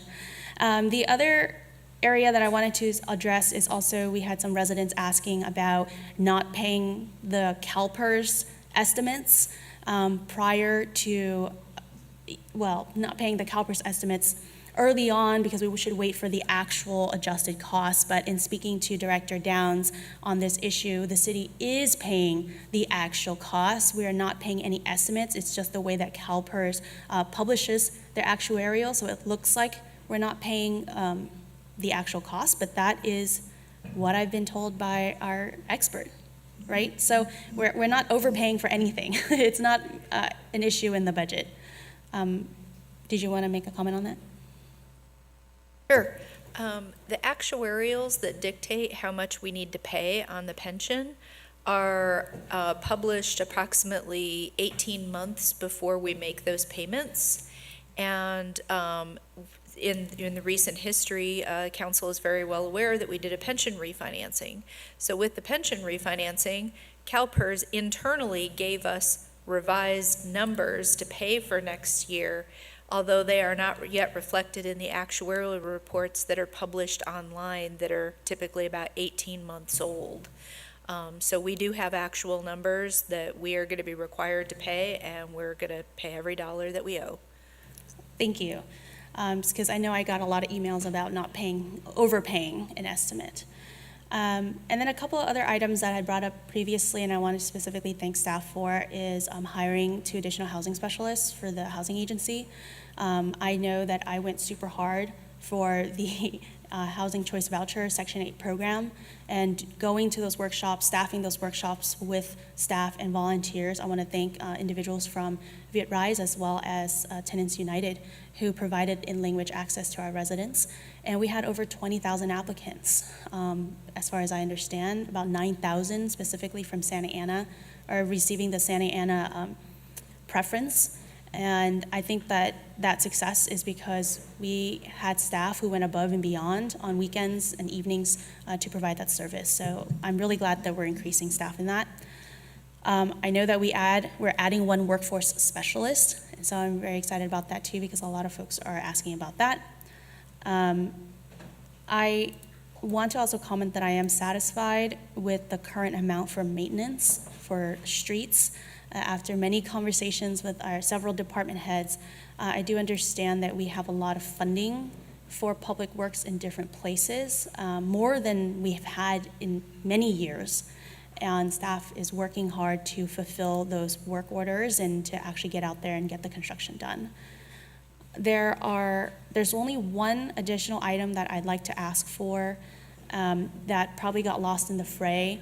And this is something I brought up in February, but is being brought up again, which is, and thank you to Jennifer Wang at AASCSC, who submitted a letter with others asking for an event that specifically celebrates or is celebrated by the Asian American community. This is something that we don't have in the city, and as far as I can remember, have never had in the city. And I think that it's important that, I think for the first time, many residents have reached out to me, organizations have reached out to me because they felt comfortable and they felt heard and they felt recognized. So I'm asking for a $30,000 allocation to a Mid-Autumn Festival event. Actually, during our first year, I think Councilmember Lopez and I did a proclamation at the Dr. Jankyo and Guankyo's home in Floral Park, and that was really wonderful. Mid-Autumn Festival is one of the most important holidays in the lunar calendar, and it is something that I know we can co-sponsor and work with the community on funding. $30,000 I think is significantly lower than pretty much any other line item that is on this budget, and I think that it would mean a lot to our community. I also already have individuals in the private sector reaching out to work with us to help sponsor events, and so I think that that would really help to adjust any costs, and it might actually also be really great to do it with an unveiling of a Little Saigon sign. So I would like to ask for that. One thing I do want to address with Councilmember Hernandez's comments is I personally do believe that we have funded many programs at hundreds of thousands of dollars relating to mental health, and I'm not comfortable at this time to allocate additional dollars specifically for that. Mental health services requires specialties, requires highly specialized, motivated staff, and that would essentially be creating an additional department in our city to provide this service. And this is funding that already exists with the county healthcare agency, that they get money from the state to do this. And I think it would behoove us to work more closely with them in order to get them to provide those services here in Santa Ana. And with that, thank you so much for indulging me, everyone. I will be quiet now. Thank you. Let me go to Councilmember Lopez. Thank you, Mayor Sarmiento. So I think for context for the council members and the public and staff, there was a grant, a lead remediation grant that I had asked staff to look into and to apply. And a decision was made that we were not going to apply for the grant because we didn't have capacity, we didn't have enough staff to do it, to take it on. And so I think that's important for everyone to know, because that is the core reason why people are asking, and for, you know, some sort of dedicated staffer to oversee the environmental section areas that we have approved and discussed for many months now. And I think everyone by now understands that that's a top priority for this council. And so I just want to ask staff, because I see the workforce changes or additions to the CMO office and also to the planning department. And I wanted to hear who would be better equipped to not just apply for grants, but really to manage the grants and help implement them, which is really the heaviest workload that individual is going to have. So, Council Member, currently all of the departments have individuals that are seeking grants. So your large operating agencies do that on their own. They'll pursue those that are related to their operations. Within the city manager's office, we are adding a management analyst, and that individual is going to be dedicated as well to seeking grants, not just environmental justice related grants, but all grants. And then I would invite Min Tai, Executive Director of Planning, to come up and talk about what he's implemented within his department on specifically EJ items. Okay, thank you. Thank you, City Manager Rich, and thank you, Mayor and members of the council. So in response to the question and the focus on environmental justice, I've worked with our senior manager to reorganize the planning section where we currently have now two sections, which is advanced and current planning. We're including additional focus on environmental justice and neighborhood by creating a neighborhood initiative and environmental services section that will be led by the a principal planner position who is a management level type with policy making abilities and recommendation to help focus on the implementation of the environmental justice issues. Does that create the additional capacity for us to look for grants? Absolutely. This position will be overseeing the implementation, but also the policy making and working and coordinating with community stakeholders and organizations. Oftentimes, grants does not just mean that it's the city. We can partner up with Orange County Environmental Justice. We can partner up with community stakeholders, neighborhoods. So there are many partnerships that as the grant come above, we can also have the capacity. And, you know, while we may not have the capacity to do all grants, but we'll focus on the ones that are most important to us. Okay, got it. So if I understand this correctly, the principal planner is going to have the responsibility of also, with the workforce addition to your office, to apply to grants, not just specific to EJ, but that is going to be a core focus for both staffers. For our office, the person will be in charge of the environmental justice program, implementing the goals of the general plan policy, of which it would include application for grants. That would be one component. Okay. And likewise, for the city manager's office, it would be kind of a universal person that could work on pursuing all types of grants. Okay, thank you. And do both of you feel that with those additional changes to the workforce, those individuals, those two people that we're talking about, they're going to be able to pursue grants, write grants, apply for grants, and manage the grants? I wouldn't say all of those elements, because for example, if the city manager's office management analyst sought a grant for a public works item, it would be managed by the public works agency. So at all times, your operating agencies are pursuing grants, and we actually have a pretty excellent track record on the amount of grants that we do receive for the Parks and Rec division, for the Public Works division, even within the planning division. So we're all constantly working on pursuing grants. And this is not a knock on the ability of staff to pursue and our track record. I just want to make sure that while I have the time to ensure that staff has the appropriate staffing levels to pursue the policies that we've given direction about, that I do ask those questions. So I hope that's Understood. And okay, thank you. If we believe we need more, we'll certainly come back to you and ask for additional resources. Okay, thank you. Thank you, Min. That's going to be it. So I do want to make a recommendation. I guess we can take a straw poll at this point, and then I'll move on to the third point. In terms of the CBOs, I am very thankful that staff heard the community's request, the council members' request, and it is a one-time expense. I see it. I would like to move that over to the general fund. I don't know if anybody has any opposition to that. You know, maybe what we could do with those items that are being added or deleted, maybe we can, if staff can make notes of all of them, and we can take a straw poll at the end rather than taking them all, because there's been several that were mentioned, and maybe they can just take them all at the end. Okay. Then I'll move along to the Santa Ana Workforce Center. So I see the allocation for the new workforce change. Thank you for that. I want to know if this is specifically to help build relationships and pursue, jobs, paid jobs, internships, fellowships with our local union partners.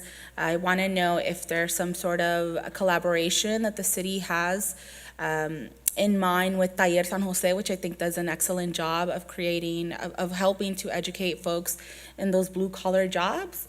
And the other issue that I wanted to talk about was the parking at the Santa Ana Workforce Center. When I toured the center, I was a little taken back by the fact that people have to pay to visit the Workforce Center. And, it's permitted. You have to get permission to enter the parking lot. So I want to know if there are any long-term plans from the city to find a new place for the Workforce Center. I will ask Judson to come up. Stephen Mendoza is traveling, and I believe Judson has all the answers for you. Perfect. Thank you, Councilmember Lopez. So in regards to the specific responsibilities for that position, we'd have to return with that information for you. But the two other topics that you brought up regarding Taller San Jose, the City Council approved $72,000 for CDBG funds for Taller San Jose in this year's budget. So that is moving forward. And then in regards to the parking issue at the work center, it is actively an issue that we are addressing as part of our lease negotiations for the next 5 to 10 year term. Okay, I remember the CDBG allocations. I'm just trying to figure out if there's more of a partnership with that specific organization, not just, having them apply for money, more of an active role that the city is taking with them because of the work that they do. Yeah, we'll have to return with that information for you. Okay, thank you. So my next question is going to be for the clerk. One of the upcoming items that this council is going to revisit is going to be the lobbyist registration, and I want to know if the budget is fully inclusive of the workload of the lobbyist registration, and then that including staff. The software and implementation is included in the current fiscal budget. A primary fiscal impact analysis of a lobbyist registration, implementation policy, and disclosure e-filing module procurement from an existing vendor NetFile was conducted. The subscription-based software costs approximately $10,000 annually to produce. To implement such a policy, the clerk of the council recommends that additional full-time office specialists be hired to fulfill the functions required of the policy, which will be requested during the 2022-2023 mid-year budget update. Staff estimates that the annual cost is around $40,000. When is the mid-year budget review? Typically February, so we'd be looking at February 2023. So if the lobbyist ordinance passes this year, we would have to wait till February of next year? Yes. Why? It'll take some time to implement, but yes. How much time?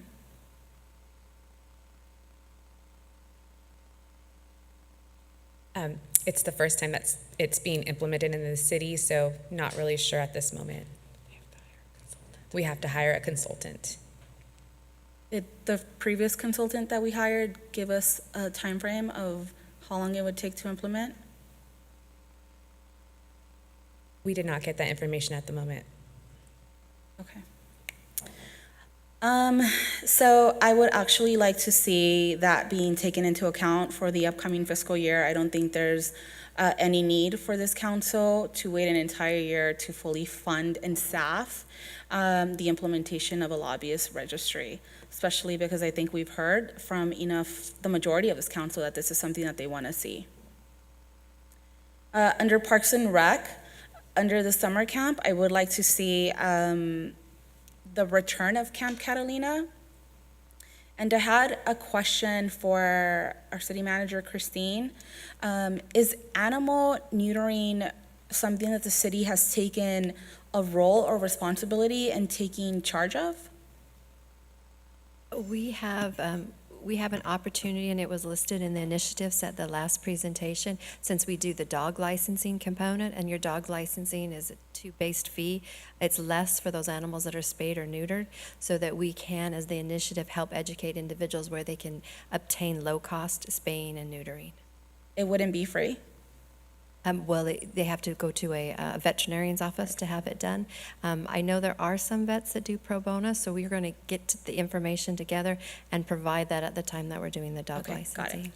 Got it. Do you know if the county has any services of this kind? I'm sorry, I don't know if they do that. I was trying to figure out if it was a core function of government.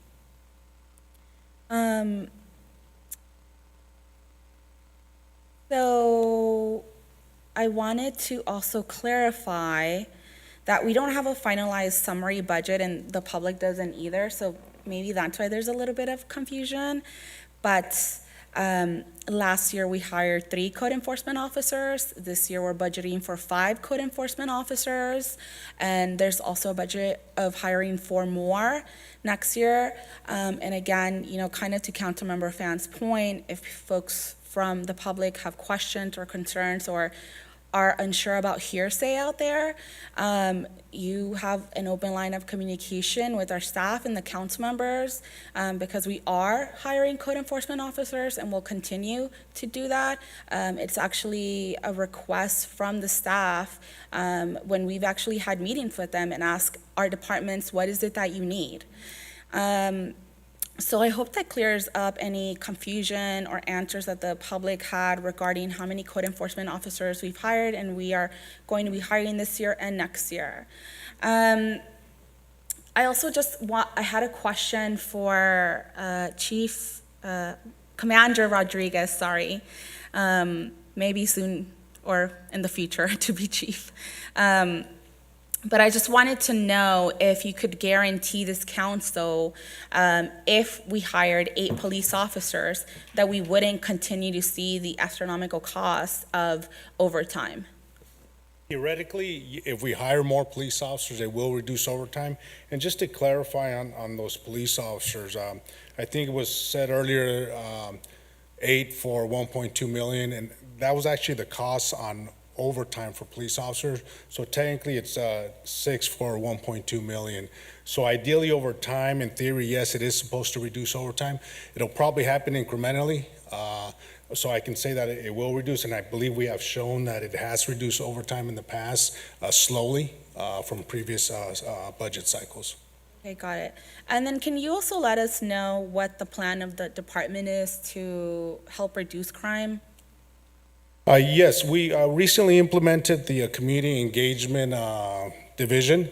And we're also doing a lot more collaborative partnerships with a lot of local businesses in the community, not just to address it from the enforcement side, but more from crime prevention through environmental design and establishing more of a partnership where there's expectations from the public from what we do, but there's also expectations from the other side of the partnership as far as businesses and homeowners or communities on how they can prepare themselves or harm their targets and not be victims of crime.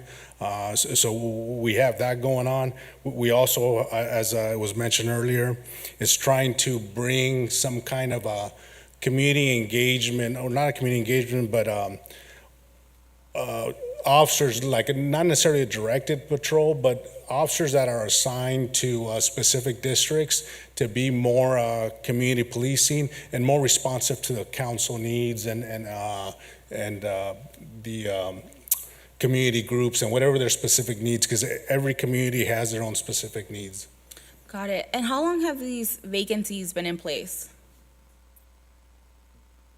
They, I think in 2019 is when we made a big, we had a lot more vacancies, and in 2019 we hired 50 police officers, which reduced our amount of vacancies. I think in the last couple of years, we're starting to see a lot more retirements. The 3% at 50 are starting to go a lot more. So we're going to continue to see retirements. Exactly the numbers, we've always maintained approximately about anywhere between 10 plus vacancies every year. Every year. And I guess for the hiring freeze, the ones that are allocated to the department but are unfunded, what year about were those approved? Director Downs, are you aware? Councilmember, are you asking when did we put a hiring freeze or didn't fund the ones? Is that the question? Yeah. Okay, do you know the year? So we have authorized of 384 and we have funded 376. She's inquiring as to when did we not fund 8? I believe it used to be a lot more unfunded and we've actually been adding funding. I'm not sure I can answer at what year they That is correct. When I began at the city in October of 2018, there were 368 funded. So, or no, actually 364.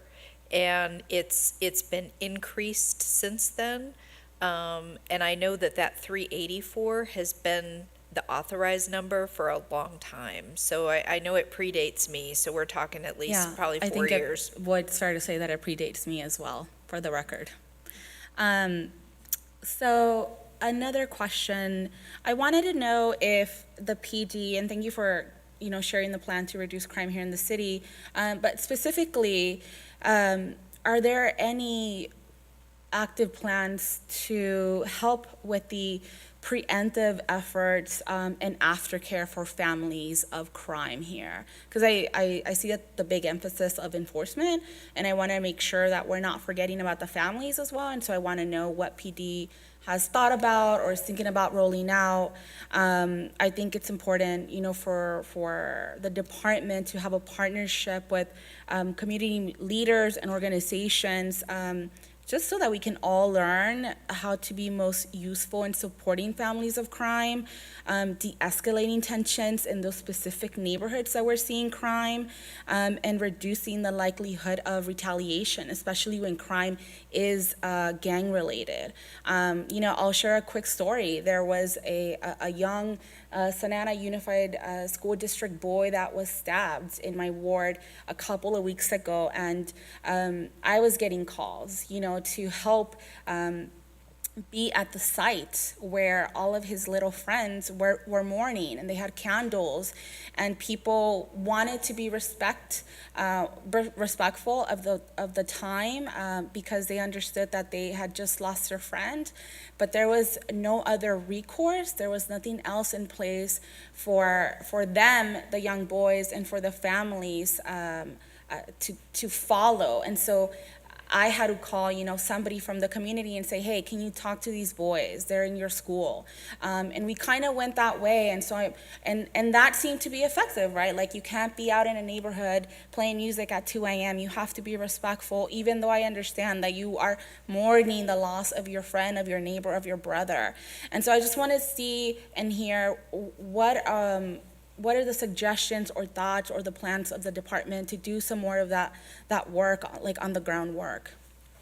Some thoughts in that area in regards to more like wraparound service coming out of our investigations bureau for victims of crime, usually through our family crimes unit, for example, victims of domestic violence or family crimes, being able to provide more wraparound service that after they gone through the, through the prosecution, the judicial process, that we follow up to ensure that the victims and families still have the right resources, and at the same time that they have places to go if they need shelter or if they need any other services. We're also exploring some through ARPA funding, maybe some collaboration with Project Kinship on reintegration for even people who have fallen through the into the judicial system.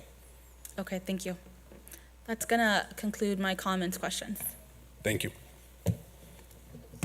Thank you, everybody. So I think everybody had a chance to speak. I'll go ahead and, just make a couple of comments here as we wrap up. So I want to thank everybody who spoke last week, spoke today, and contacted us, communicated with us through emails, through other forms of communication, getting their points across. And I do think that this proposed budget is reflective, excuse me, of a lot of what's been discussed, not just recently, but over time. I am very, very grateful that we are dedicating the $1.5 million to the downtown. So that is something that's important to me. I should note that there is $1.2 million that was also provided to that effort by the County Board of Supervisors at Supervisor Katrina Foley's direction. So that was very helpful, and we're working on more. I know that I've been contacted by Senator Umberg's office, and we're looking at maybe having the legislature help us with that, and we're still working with the Transit Authority to see if there's a way that they can augment this as well. So that said, I do want to thank staff for addressing the environmental justice question. I don't think there's anything that we say up here that we intend to do that we haven't done. So when we spoke about a specific provision in the amendments to the general plan dedicating a staff person to address issues of environmental justice, that was something that we took seriously. I know staff heard us loud and clear, and we adopted it with that provision. So I don't have any doubt that that item will be addressed. I also want to go to some of these issues that I think I heard and that are important. So let me just say on police, I think it's important, and I'm not sure where the chief is tonight, but in any event, I did want to say I know it's a very fluid, moving number on the funded vacant positions that we have. So I know it's sometimes at 12, sometimes it's at 13, I guess it's 16 right now where we sit. And so we do have folks who leave the department who are retiring, and then we have people who come in. So it's very competitive right now. It's difficult to keep staff, our police department staffed up. But I guess I'm trying to understand. We can say let's hire more police, but we can't even fill the positions, as was said, I think by Councilmember Fan. We can't even fill the positions that we have already funded, right? And that number is at about 16. And I know that at least that's what Deputy Chief said. So maybe if it's not 16, maybe it's 12. Whatever the case is, we haven't filled those funded vacancies at this point. Is that correct, Deputy Chief? Sorry to have you come back up. We should just sit closer, man. Yes. What was the question again, Mayor? Yeah. So what is the number of funded vacancies that we have at this moment? We know it's a fluid, changing number. I think you mentioned 16. I might have misheard. 16. Got it. So, and that number will change based upon people, again, who are aging out or retiring out, deciding to leave, and new recruits that you're getting on board. So, again, I do understand, the public saying and others, saying, let's hire more, but that really doesn't answer or solve the question. We can't even recruit or hire folks for positions that we already have funded. Is that correct? Oh, we have plenty of recruits that do come in. It's just the retirements and is what always offsets it. So we do have a recruitment plan in place, and as mentioned, we done it back in 2019. But I think we're always going to have certain vacancies due to retirements, and just because it takes a long period of time to hire police, to put them through training and to put them out on the street to be able to replace that vacancy. So let me put it another way, and maybe the city manager can help. If I said I want to hire 50 more officers, that doesn't mean we're going to have 50 officers tomorrow. That's correct, sir. So we are doing continual recruitment, but as Assistant Chief mentioned, I mean, it's an evolving number. He can go into the office and find out 3 more officers are going to retire, and he just did, a hiring of 3, and now he needs to go get 3 more.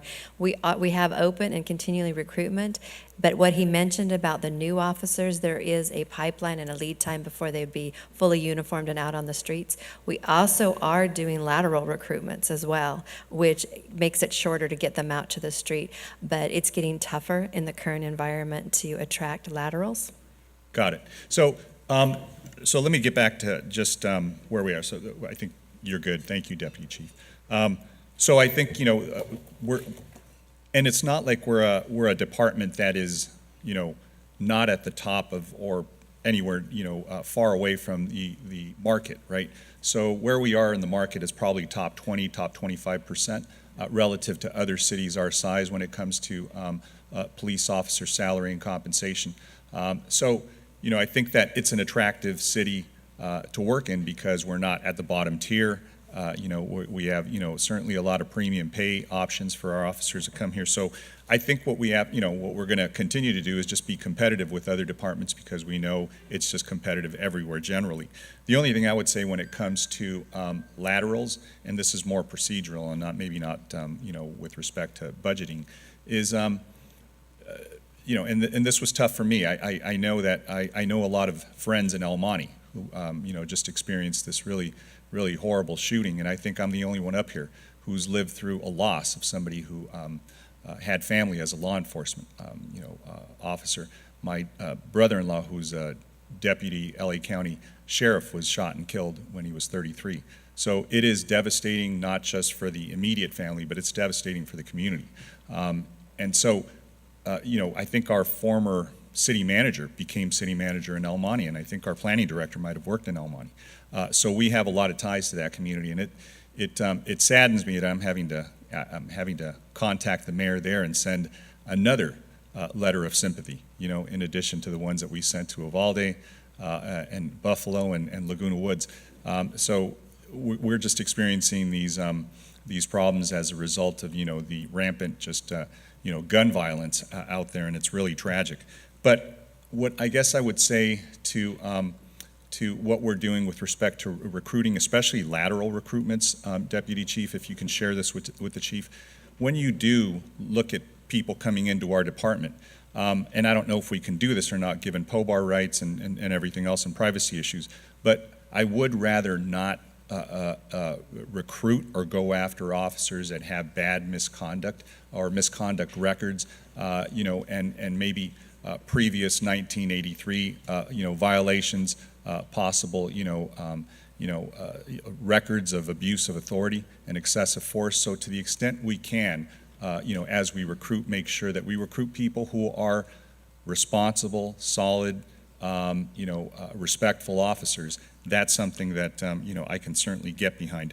But let me talk to you about how a practical way is to maybe solve this problem. It's very difficult to hire officers, but it's not that difficult to hire clerical staff. So I think if we can maybe look at our administrative staff within the police department that does the writing of the reports, that does, traffic collision reports, maybe civilians can do that, and it frees up officers to be able to do, core police functions, right? And to me, having, officers, rather than being, in the department writing reports and them being out in the field is a much more valuable use of their time. That would be one.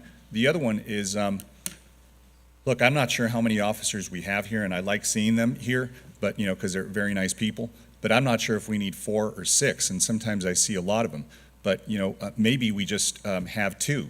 And the other 2 can be out in the field, reducing our response time to when people call. But I certainly think that that's something that we should consider. I would be supportive of reducing that. I know that we have long meetings, and if that's the case, maybe we do have to have some additional staff. But I don't know if we need that for meetings like this, short meetings, regular meetings. But it's just 2 less officers that can be out in the field. Patrolling our streets, and to me, that is a much better use of their time than being here. So that is one.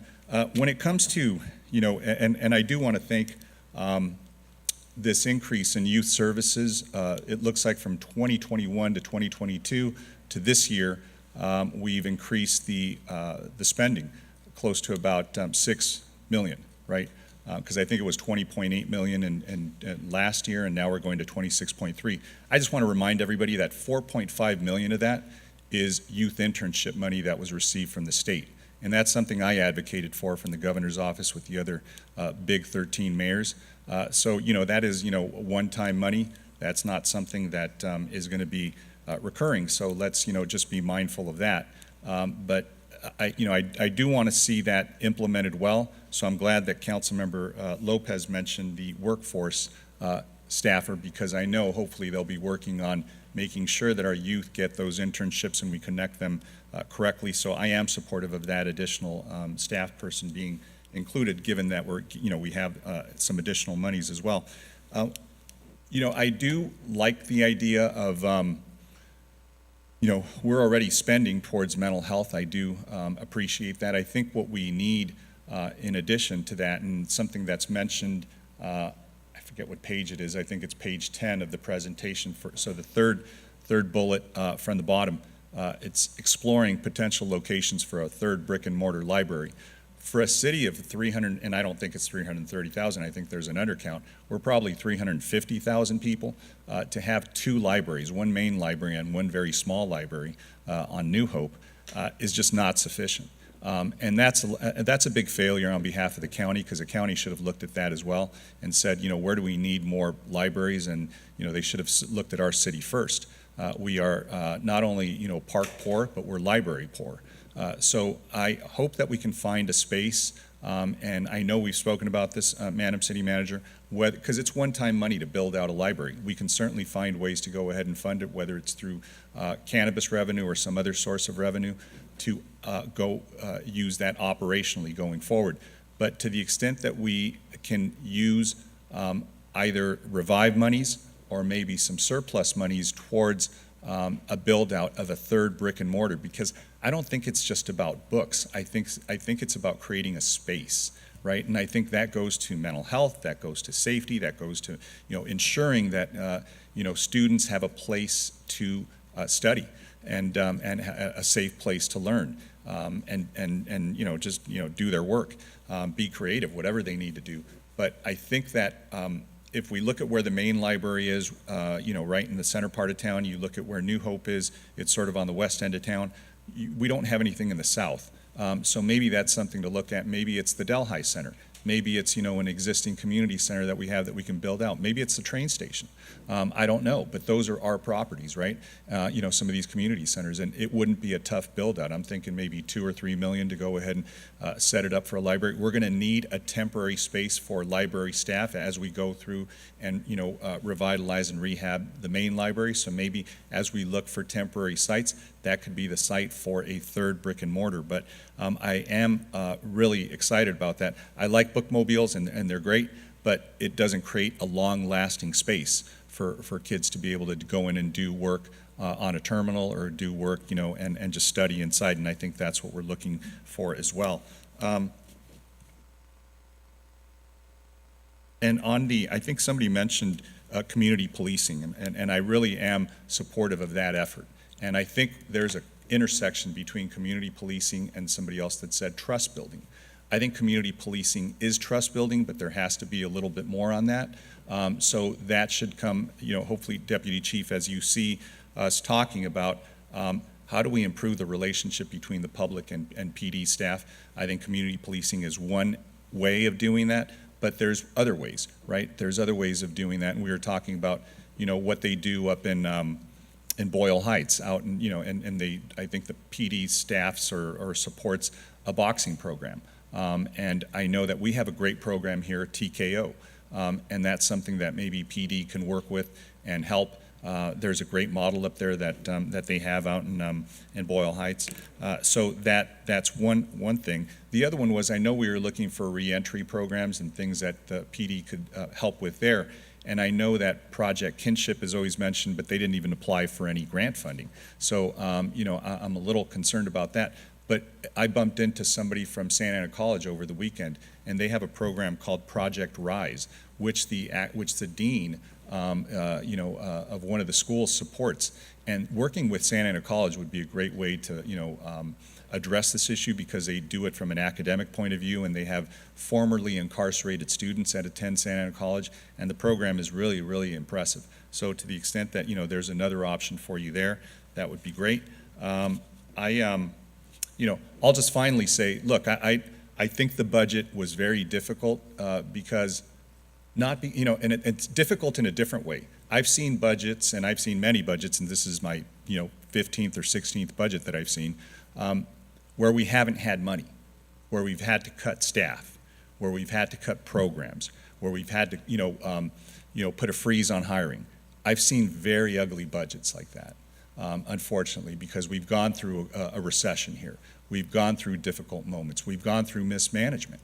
And this is not one of those times. The problem we're having here is, how do we spend money intelligently, thoughtfully, address the concerns that we have as a community? That is a good problem.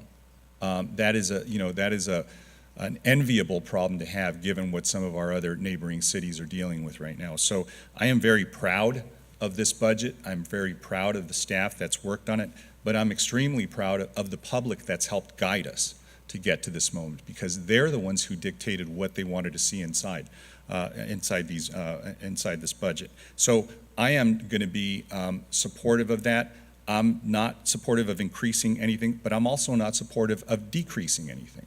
I don't want to see any of the PD budget decreased. I want it to stay as it is, as proposed and as fixed. But that said, I'm very consistent with the mayor of New York. Our staff, I've talked to his staff, and there's one thing that I think we can do with PD is you can be supportive of law enforcement, but be extremely, extremely demanding of accountability. And that's where I'm coming from. So I want to support our good officers. I want to make sure that we have sufficient officers, and I want us to be really, assertive and aggressive on how we recruit. And I know the chief knows that about me, is that we want to be competitive. We want to recruit good, solid people, but at the same time, I want there to be a very robust accountability. So I am extremely glad that we have $1 million here in the budget for the Oversight Commission. And I think that those two things are not mutually exclusive. I think those two things go hand in hand. I will be very supportive of this budget, given that, knowing that we have a way to monitor good behavior and good actors and support them.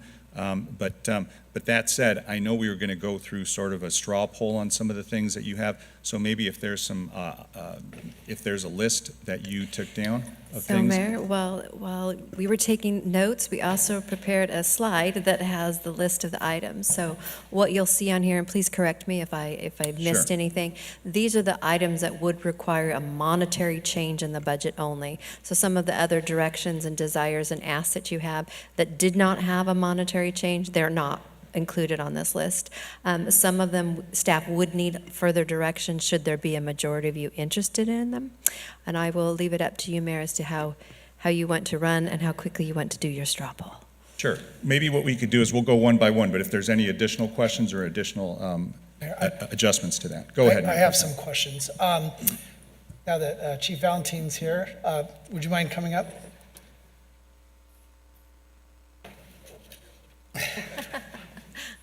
Oh, no. So in your absence, what's been discussed is this idea that, well, first of all, would you rather have more officers or more clerical staff? I know that sounds like a crazy question, but indulge me. Would you rather have more clerical or would you rather have more police officers? Both.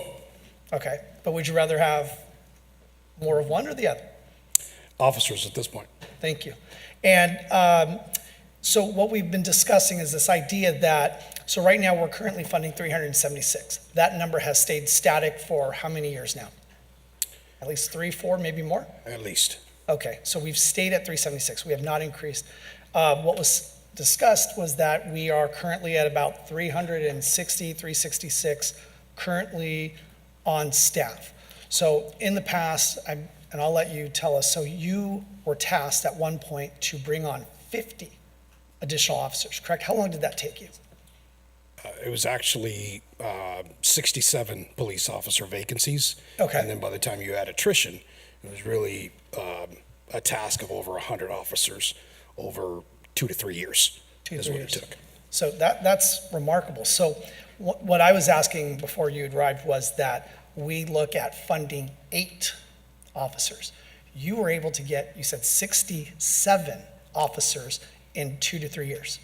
Over a 3-year period. The 50 came in 1 year after a robust strategic plan, which took about 18 months to bring together. So if we were to fund 8 additional officers, in addition to the vacancies that are funded that you have now, do you think you can fill them? Yes. You're sure? Yes, we will do everything we can. Recruitment is becoming more of a challenge these days, and different agencies are offering incentives, signing bonuses, et cetera. Yes. But we're not those other agencies. We have a lot of good to offer here, so we're up to the challenge. Okay. And just one other comment I want to make. It's not so much a question, but when it comes to talking about staffing our police, and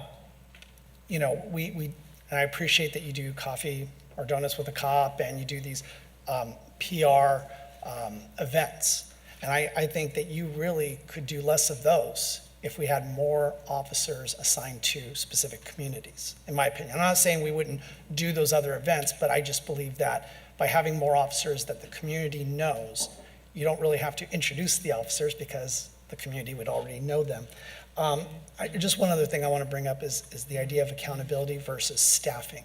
I was the one who brought forward the motion, or I'm sorry, I was about to say 85A, the council member requested item regarding the police oversight. And I'm very happy that we are, I believe, probably overfunding what we anticipate the oversight commission to look like. But I'm glad that we're being cautious and putting that in there just in case.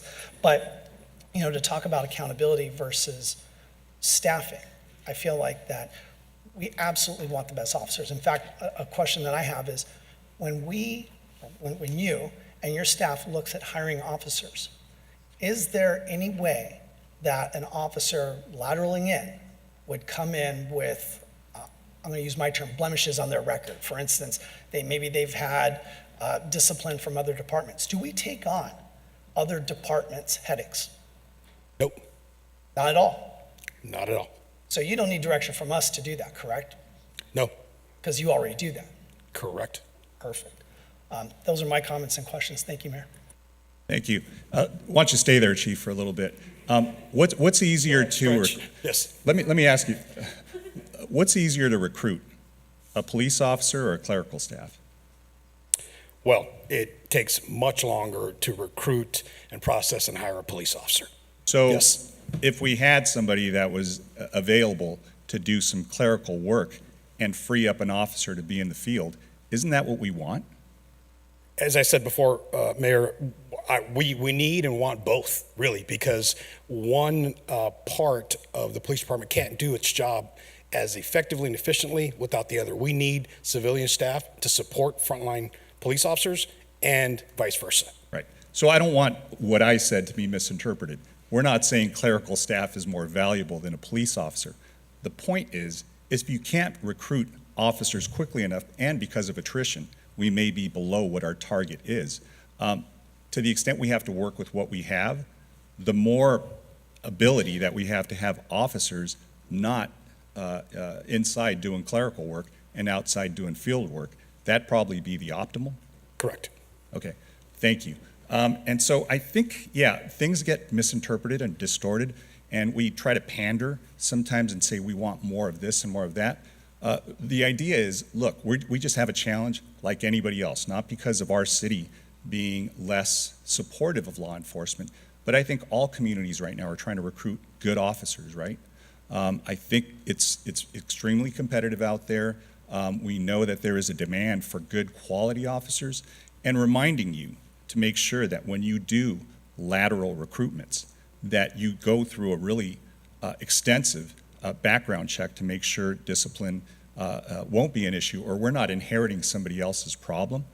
That's something I think, as a reminder, we should be reminding not only you and the public that we do that. So I don't think it's surplus to say that, or it's excessive.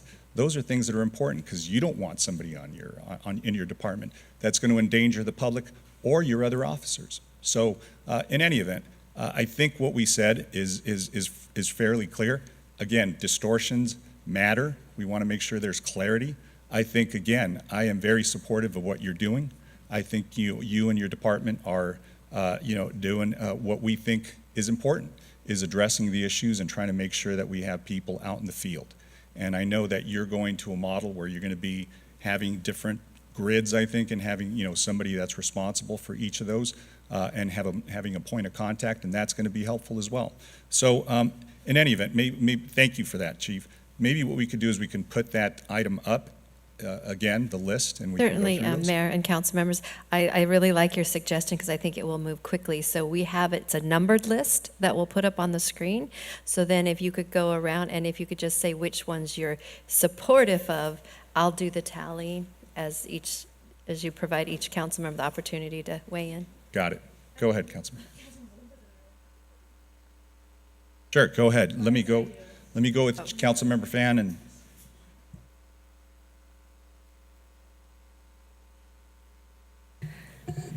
Sorry, Chief, I just wanted some clarification, because there's been a lot of conversation about overtime and staffing and hiring and the numbers of officers, and I just want, we did hear that coming in July, we're going to have a more robust plan presented to the City Council to discuss how to pursue, hiring,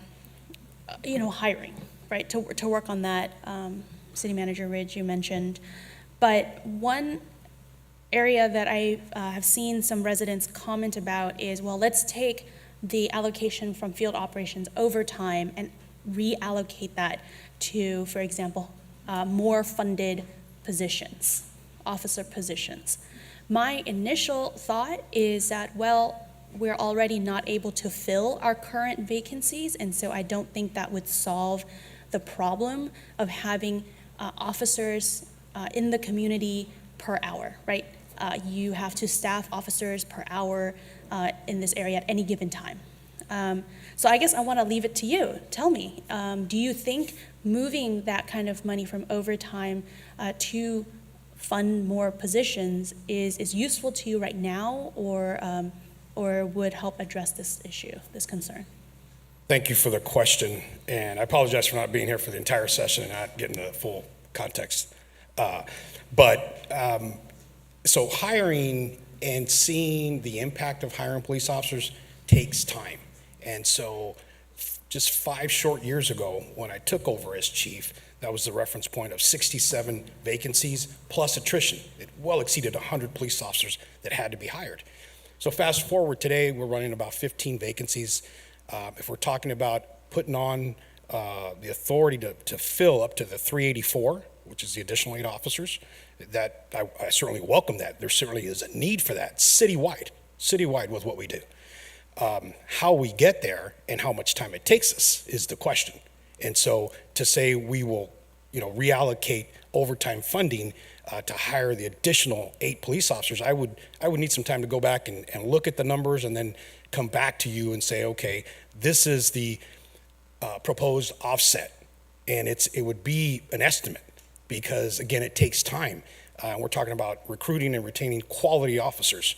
Another thing that I did personally was engage in direct interviews with lateral officers and recruits.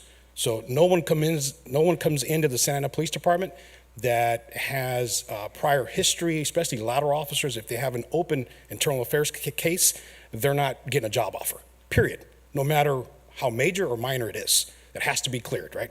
Going back to your question, so to give you a hard number, and then in lieu of, I will tell you that the overtime, monies that are allocated and the spreadsheet that you and I discussed and all of you have been provided, the reason we have the overtime is we're not at full staffing, we're not at full strength. And that full strength is already a very decreased number for the volume that we handle. Some nearly 150,000 calls for service a year. That just, there's neighboring agencies that don't come close to that. So that's an attorney, it all depends response. if you'll indulge me on that trick one. is terrible when it's being used on you. But no, I think that you're kind of confirming my gut check, and when we're looking at this policy, right? I hate overtime. I don't agree with the philosophy of overtime. I wish we never had to have overtime because I do believe that people who work too much are more tired, they're worn out. I've worked many hours of overtime, and that my preference is that every worker gets a set schedule and they don't have to worry about that. But I also understand the staffing issues that we and many departments all across the country have, not just PD, but literally every department out there. So I guess I wanted to thank the residents, and I believe it was Mayor Pro Tem Becerra who brought up this issue to specifically address this concern of having enough officers who are responsive to our residents. I think in lieu of that, I would like to see maybe in the future talking about officers who are responsive to individual areas of the community. I think that was one of the concerns we had brought up in the budget before and a policy issue, because when I was living in LA, we had an LAPD officer who would check in on my landlady because he had responded to a domestic disturbance event before, and he knew her name, we knew his name, and it was something that we knew who to call if something ever happened.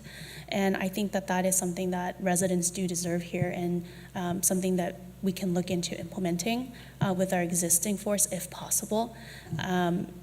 So that was helpful for me. One other comment I did want to ask, and it might be at Director Downs, this is regarding the PAL program. I'm looking at the budget, and I think that there was some discrepancy as to the funding. So maybe this is for Director Downs. So at least in the spreadsheet with overtime, it does seem to show that the PAL program is funded through a specific fund, or maybe it's not let me see. Like it's a restricted fund and not the general fund. Can you confirm that? Because I think those are kind of different issues.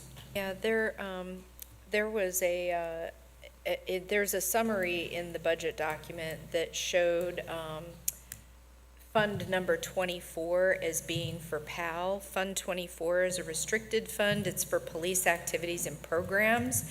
If you look in the detailed portion of the budget document, the overtime budget, and the corresponding overtime reimbursement revenue that appears for Fund 24 is basically overtime for events that we get reimbursed for, or different activities that we get reimbursed for. So it has nothing to do with the PAL program. Okay, got it. So PAL is funded, in the general fund. That is correct. Okay, that's helpful for me to understand. I did want to state that, Chief, I actually am very supportive of the PAL program. Last year, I freaked out a little bit when I talked to City Manager Ridge because I thought it was like a flag football program for our police officers or something, gym memberships to Equinox, and because I had never experienced the PAL program growing up in West Santa Ana. We didn't have it when I was growing up, and there are a lot of programs here in the city that are not available to a lot of residents on the west side. And so once I found out what it was, I actually got to experience its impacts when I was actually delivering $300 Visa gift cards with some of our officers into the Villa del Sol community, and they were talking about the PAL program and how their siblings and children and nephews, whatever, were participating in that. And I am very supportive of this program. I think that in order to build trust and create a relationship between our officers and our community, we have to see each other as people. We have to know each other more than just the enforcer and the enforcee. And I think that this type of program is exactly what we need to help build that relationship. So I am supportive of that program, and I hope to see that it is expanded. Thank you. Great, thanks. I think we have Councilmember Mendoza who wants to address us as well. Go ahead, Councilmember. Thank you.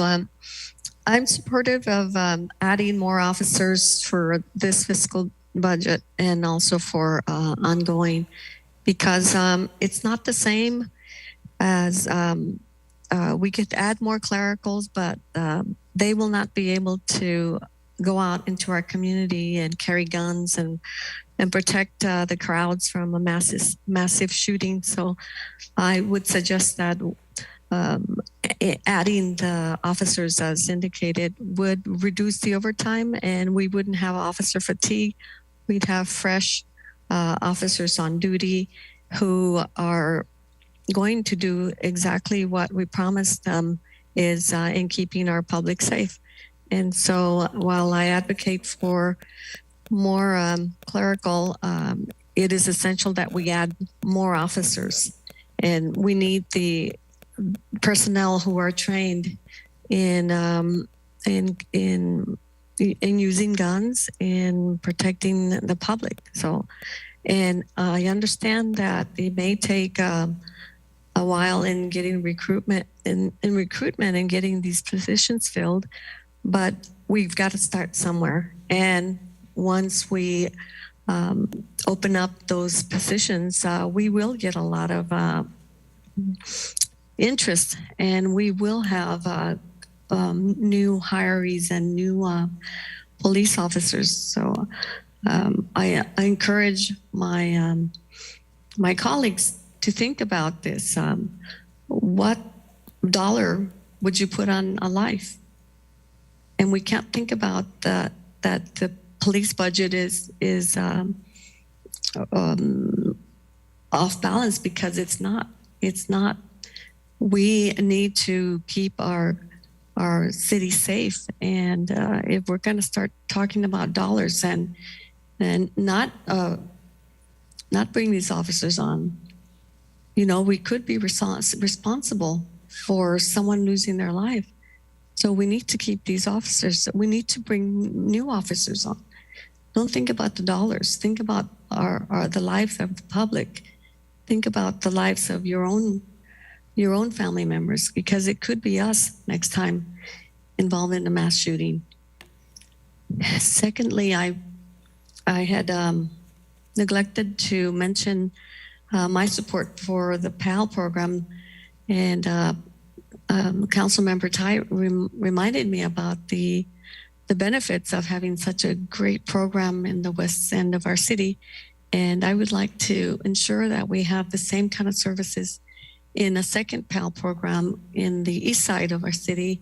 And I want to ask whether we have, whether we're proceeding on a budget to get that, the old fire station, the historical fire station, restructured and refurbished, and so that we can house a PAL program there.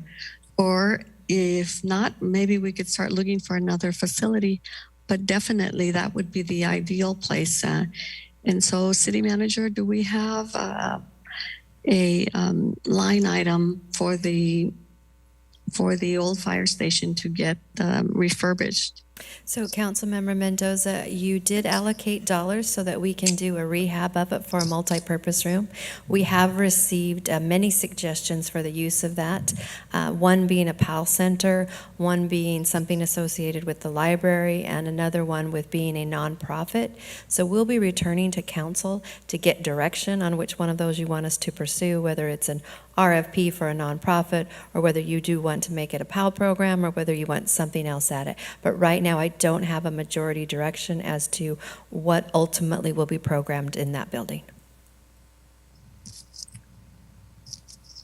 Thank you. Those were all my comments. Great, thanks. Councilmember Peñalosa. Thank you, Mayor Sarmiento. I just want to thank my colleagues for some of these that have been said.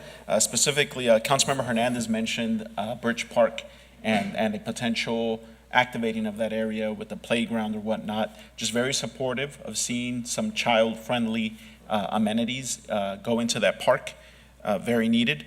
And in regards to the PAL program as well, very supportive of it, 100% supportive. I do want to thank Councilmember Pham because I was out there with her that day when we did that neighborhood surrounding the PAL program, and we were there with a couple officers and staff from the PAL program and knocking on these doors, handing out these gift cards. The kids' faces lighting up to see, the staff from PAL, their officer that they deal with. I mean, hadn't seen each other in months because of the pandemic. They were only virtual, so being able to see themselves in person, we were just lighting up the entire family's eyes. So that was really nice to see that there's that community building and bond between our staff at PAL and the community surrounding the PAL Center, which are very high on the census tract and much needed of the services. I do want to ask, Chief, in regards to that second PAL program, I know last year we allocated $500,000 for a second PAL program. I know that the location is something that we've kind of been going around in circles with of where it could potentially be. Is there any movement on getting that off the ground anytime soon? So I think, either one of you? well, I think the city manager just commented that there isn't direct So, consensus yeah, on location. I know the chief would love to have a PAL Center at the Cypress Fire Station. He has also had staff explore other potential locations to lease, and he does have a couple ideas in that regard as well. Okay, and that's, please keep us updated if we could help in any way to move that along to get some space leased up for that purpose. I would be very supportive of it. I also want to thank the mayor for his support of an additional brick and mortar library, which I brought up at our initial budget discussions, and it's reflected in our community requested initiatives. Definitely exploring the feasibility of having that third brick and mortar up. I know speaking with library staff over the weekend, and maybe Director Sternberg could clarify, our main library is going through a renovation. How long is that closure going to be?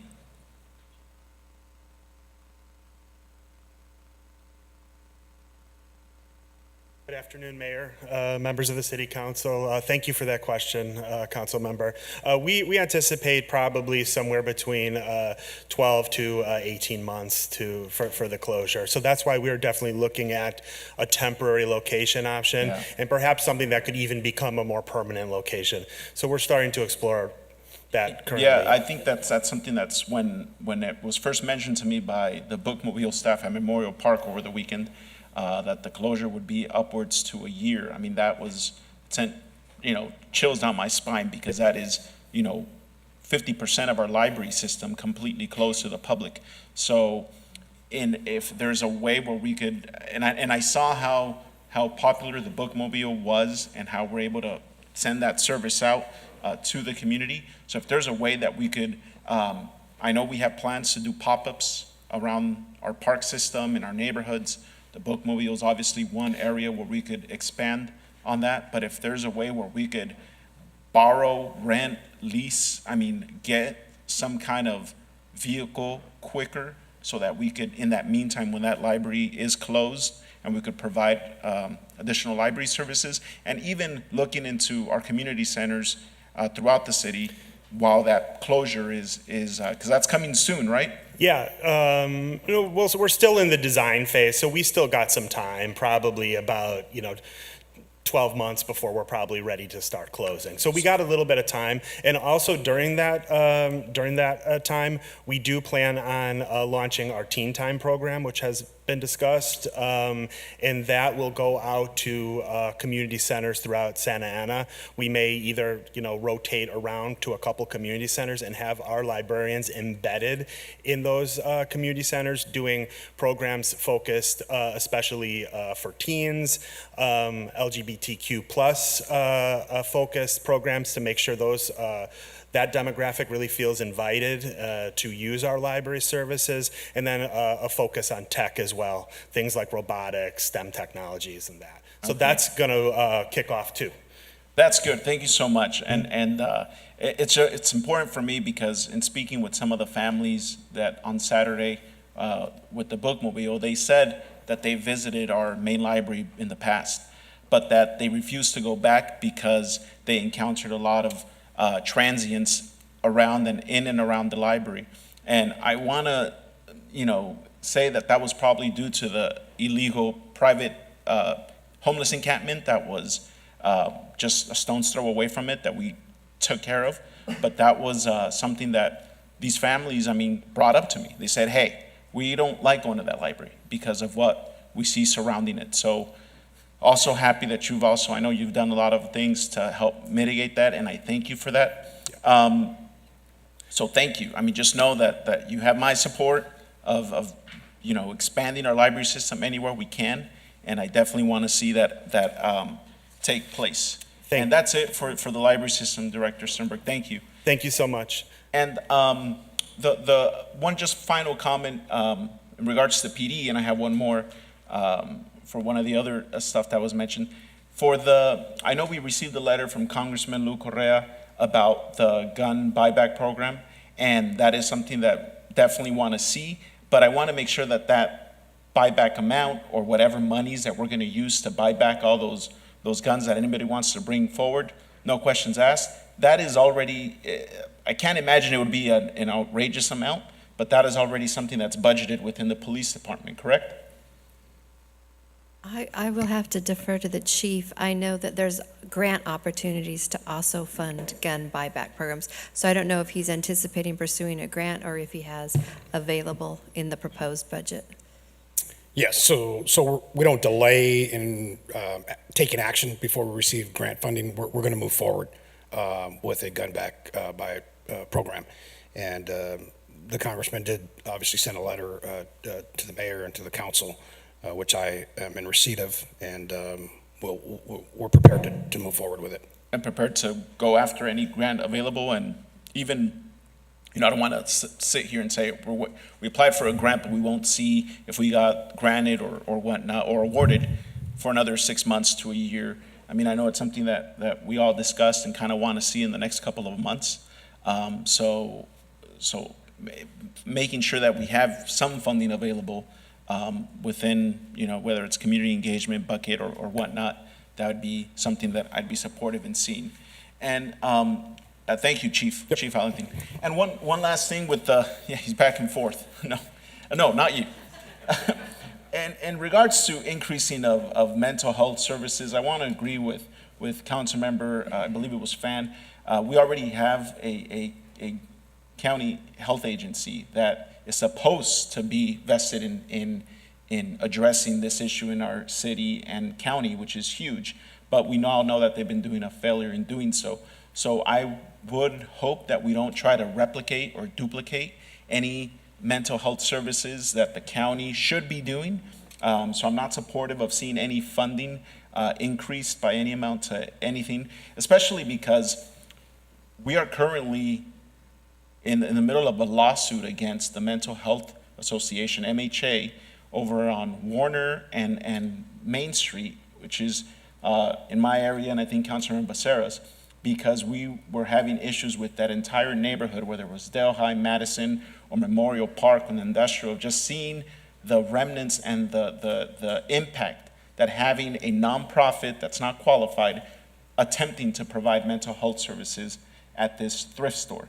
So I would hate to see us invite nonprofits into our community centers or our park system to try to provide mental health services when they're not suited or qualified for it. So what I would hope to see, Madam City Manager, instead of reinventing the wheel with something the county should be doing, is that we maybe provide some kind of hotline, a mental health hotline that, or look into many of the hotlines across the country and partner with them that could provide that kind of service, and we just let our residents know that these hotlines exist and advertise them and put them out there so that in the need that there are mental health requests or people seeking some kind of aid, they could call these hotlines and get the help they need. But I would hate to see that because of the potential impacts that it could cause to our community centers and neighborhoods. And just I would hate to see that happen and then be back here in a year and thinking, you know, how did this happen? Even though we went through that lawsuit of the MHA because of the impacts it was having. So those are my comments, Madam City Manager. Thank you, Mayor. Thank you for those comments. Any, Councilmember Hernandez? Thank you, Mr. Mayor. I just wanted to touch on the item of mental health. So it's already costing our neighborhoods and it's already costing our community. It's been costing us for several decades. And the reason why it's affecting every single one of us is because we have not created a response to mental health needs and trauma. And unfortunately, the county, as we know, has not been helpful in the city of Santa Ana when it comes to addressing the need for mental health services. So the conversation of public safety cannot be had without addressing the underlying conditions as to why crime keeps on occurring in our community. People are hungry in our city, people are unhoused, people are experiencing systemic injustices, police violence, mass shootings. There's a growing need to tend to these people who are struggling with mental health that don't know where to begin. So I want to take this opportunity to talk about the facts related to mental health and crime because they clearly demonstrate that people with mental illness are 3 times more likely than the general population to interact with police and are more likely to be arrested. According to a report in Health and Justice, they are more likely to also have a co-occurring substance abuse disorder. Police and other members of the criminal justice system have become the only frontline responders to growing mental health crisis, also placing police in danger and community members in danger by not having a response for treatment. This is especially true in low-income communities and for people of color. About 44% of people in jail and 37% of people in state or federal prison have been diagnosed of a mental illness. Nearly 25% of police shootings involve an encounter with a person who has a mental illness, according to the data compiled by the Washington Post. So clearly, part of why we're feeling the impacts of homelessness, crime, graffiti, violence, and now increased suicide rates in the city of Santa Ana is because we're not investing in mental health. Mental health investment will only help our police officers, it'll only help the city, and it's a fiscally responsible way for us to use our dollars. The honest truth is that our streets are not safe. They're not as safe as they should be, and when incidents occur and police arrive and they tend to victims, even after they leave, these communities aren't safe and they're certainly not healed. And their trauma goes unresolved, and it only continues and it's passed down to siblings. Crime continues to happen across our community, and unfortunately, crime and incarceration has become a revolving door for residents. So each time we send someone to jail, they return back to our community less of themselves. So mental health, I feel, goes beyond the responsibility of this county. As evidenced, our community is suffering. A young boy was stabbed in Councilmember Lopez's ward, where children had to gather on a sidewalk and light candles. The county's clearly not invested enough in our impacted communities, and childhood and adult trauma is high amongst our residents in Santa Ana. In addition to the criminality connection of childhood trauma, it is also associated with risk for emotional disorders beyond diagnosis. Emotional disorders that most of our residents that haven't had access to mental health are unaware that they're struggling with depression or anxiety. And oftentimes, what we see as a result is people self-coping, utilizing alcohol, drug abuse, antisocial behaviors in adulthood. So if we continue to not think that mental health and public safety are the same conversation, then these policymakers here are not only making a bad decision fiscally, but they are choosing to look the other way when children are getting killed in our streets. And I can't support not investing in mental health infrastructure, because public safety and mental health are one and the same. Thank you for those comments. Any additional comments from members of the council? I think almost everybody had a chance to speak twice. Anybody else? Except for me, I think I spoke once. But just a couple of things, before we go back to the list, and we'll go ahead and tackle that. So I didn't realize that the library closure for the main library was going to take quite that long. So that was important information. Thank you, Brian, for letting us know that it's going to be a year to a year and a half for the renovations there. So I think what I'm hearing, and maybe what I see there, is that we have a real opportunity, and really not just sort of an obligation almost, to find another space, because it's not really half of our library system, but that main library is massive.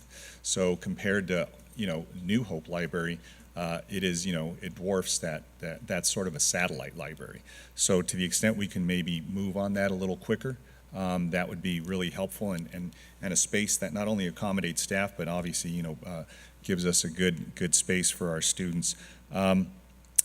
And on the gun buyback program, so I think, what I heard, Chief, and you don't need to get up here, is that you're going to go forward with it irrespective. But there is, I want to say it's a huge set aside that the governor made for these gun buyback programs from communities. And we always compete well when we apply for these grants. And I know we've done it before. I think there's communities have been already applying for it, so I would say we want to get on it. I think I heard last I heard was like maybe 50 million left, in that fund, but probably quickly being drawn down. So the sooner we can apply for that, the better. And just on the PAL program, so yeah, one thing I do want to mention about the PAL program over on the McFadden site. There's a storage area. Well, actually, it used to be like a little conference area, and it was where communities held meetings. And I know during COVID, when things shut down, that was used more as a storage space. So I know we were asked by, and I think it was Councilmember Hernandez and I, we did a walk through of the site. Members of the neighborhood association there at Sullivan said if that maybe could be restored back to a classroom or a community room so they could use for their neighborhood association meetings, because they don't have a site to do it at. So maybe that's not a big thing to ask. Maybe we can, the stuff that's being stored there can maybe put in a storage supply area on the outside, and then we can, kind of come back and use that space for more of a community room, classroom, and in the evenings maybe allow that neighborhood association be able to use that for a space to meet. And finally, on police oversight, yeah, I think it was raised recently by this council, but if you're probably around as long as I've been chief, this was raised years ago, and I was one of the initial advocates for this. So this goes back maybe 5 years. I'm really glad that this council is going to tackle it, and I think we'll tackle it responsibly. And I think I had mentioned to the city manager, it's been in the ad hoc that I created for a little while. So maybe what we do is we just bring it back to the council. Sounds like the ad hoc's had it for a while, but maybe for a study session, just bring it back. And I would say a standalone study session so that we can kind of get into the weeds on that, kind of like what we're doing here with the budget, what we did with the housing opportunity ordinance, and some of the others. So in any event, those are my comments. Again, good job on every department head to who had a role in making sure they presented a balanced budget, but a responsible budget. I think it it makes sense, and I think some of the adjustments that I heard from some of us up here tonight, I think I'm supportive of some of them, but maybe we can go by item. So if you can put that list back up on the screen, and we can kind of go through them, and there we go. And if there's something that isn't here and a council member feels strongly about mentioning it, they can do that as well. But go ahead, council member. Madam City Manager, just a clarification question. You mentioned that some items needed adjustment and some didn't. Will you just clarify what you mean by that? So you provided a lot of direction on priorities that don't require a change to the budget. So we did listen to that information. That's not reflected on the screen. The items that are on here are those that would have a monetary adjustment needed, so these will have dollars to them. And as you had pointed out earlier too, if some of these do have majority support, staff may have additional questions as to where the funding would come from. But I didn't think we needed to get into that at this point until we figure out by a straw poll which ones you are interested in. Yes, Councilmember Hernandez.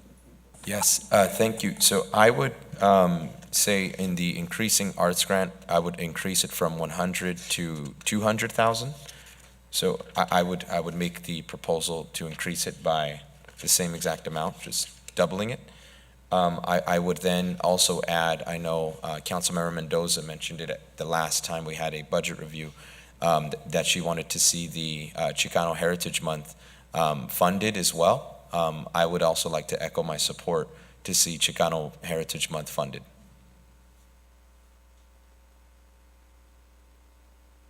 I would say 50,000.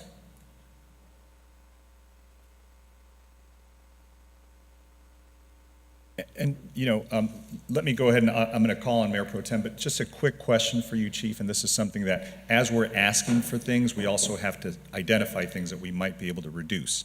So on the Cannabis Fund Enforcement Services, there's two line items that I wasn't really clear on. One of them was a body-worn camera program. Is that a new program, or is that just funding an existing program for body-worn cameras? Funding the existing program. Okay, Yes. so that 988,000 is just to go ahead and use revenue from the cannabis sales to fund this ongoing program that we already have with body-worn cameras? Correct. Got it. And the other one was the replacement of mobile data computers. So is that for vehicles? What exactly is that for? That is for vehicles. That's the mobile data computer system that sits in the center console of all marked units. It's replacing those that are being aged out and just Correct. getting new ones. And that's at $1 million, right? Correct. Gotcha. Okay. Any other questions? Mayor Pro Tem? And then I just, Councilman. Madam City Manager.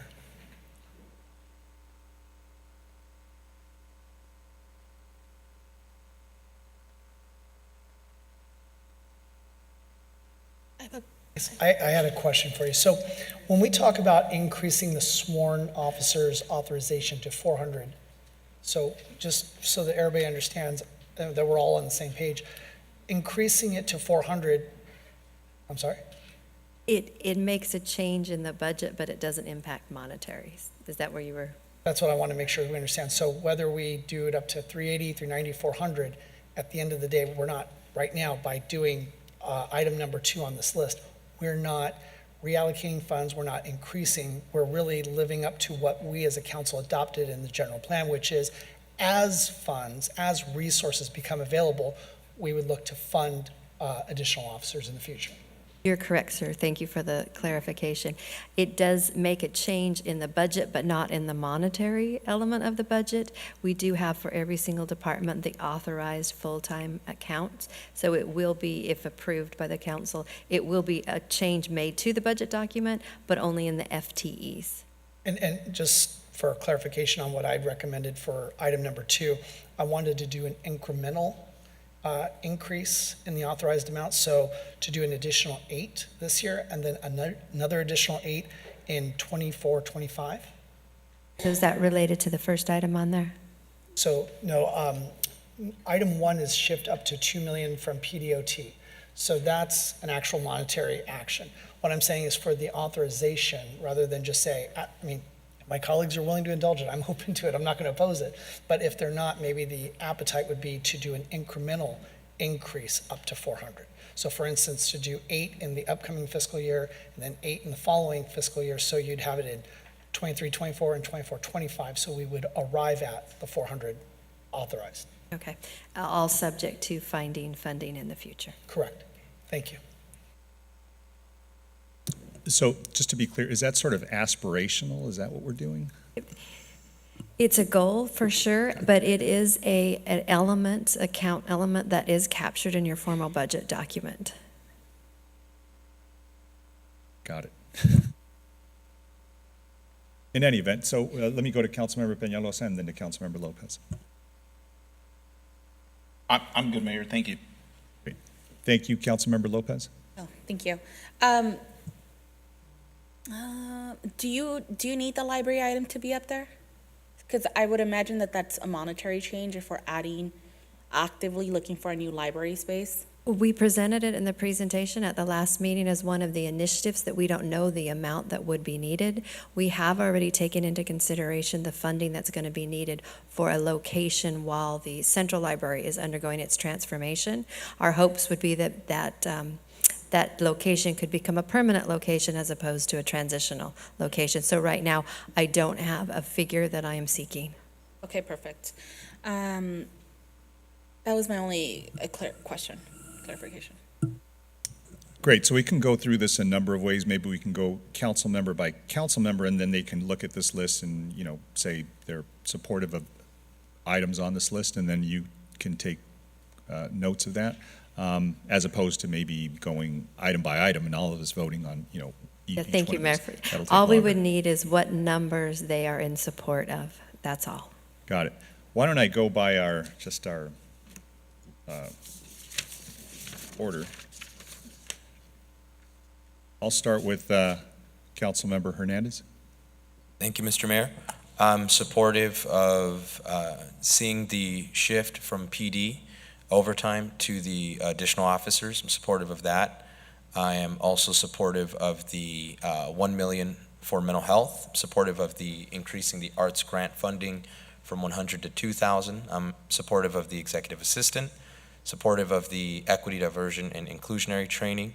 I'm supportive of item 7. I am supportive of item 8. Just for clarification, CWE, I believe that may have been a typo. Would you explain to me what CWE stands for, Madam City Manager? Sure, and it may be a typo. Council member, I thought you called the program that you were looking for CWE, like a community. Oh, CIW, Community Intervention Worker. So it would be in collaboration with our PD. CIW? CIW, Community Intervention Workers. And supportive of item 9, 10, 11, and 12. Thank you, Councilmember. Let me go to Councilmember Lopez.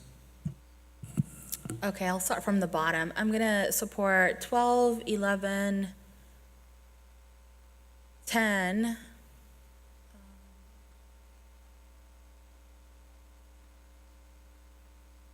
9.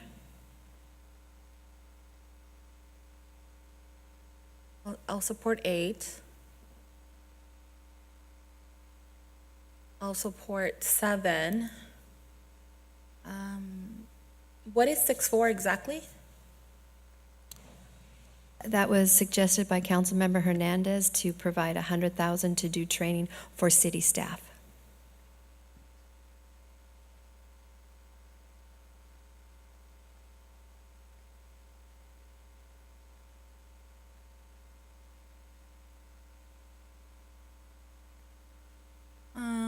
Just thinking. I'll support 6. And I'll support, actually, I have a question on number 5 because I remember during the last budget session, we provided direction to hire an executive assistant. What happened with that funding? So you initially did, and then we added contracted aides. So I can go back to the correspondence that was sent to each of you that said in light of adding $60,000 for each of you to have a contracted aide, I would not be moving forward with filling the executive assistant.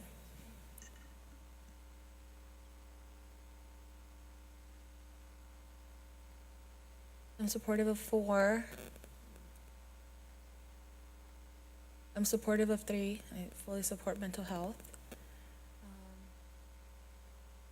And I support 1 and 2.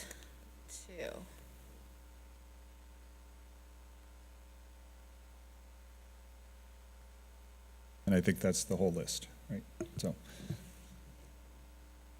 Well, I mean, you went through the whole Hey, list, you not asked not me. that you approved the whole list. I think maybe we should ask, what aren't we supportive of? That might be quicker.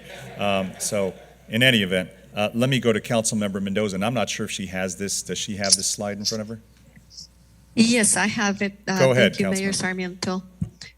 I am supportive of 1, 2, 4, 7, 11, and 12.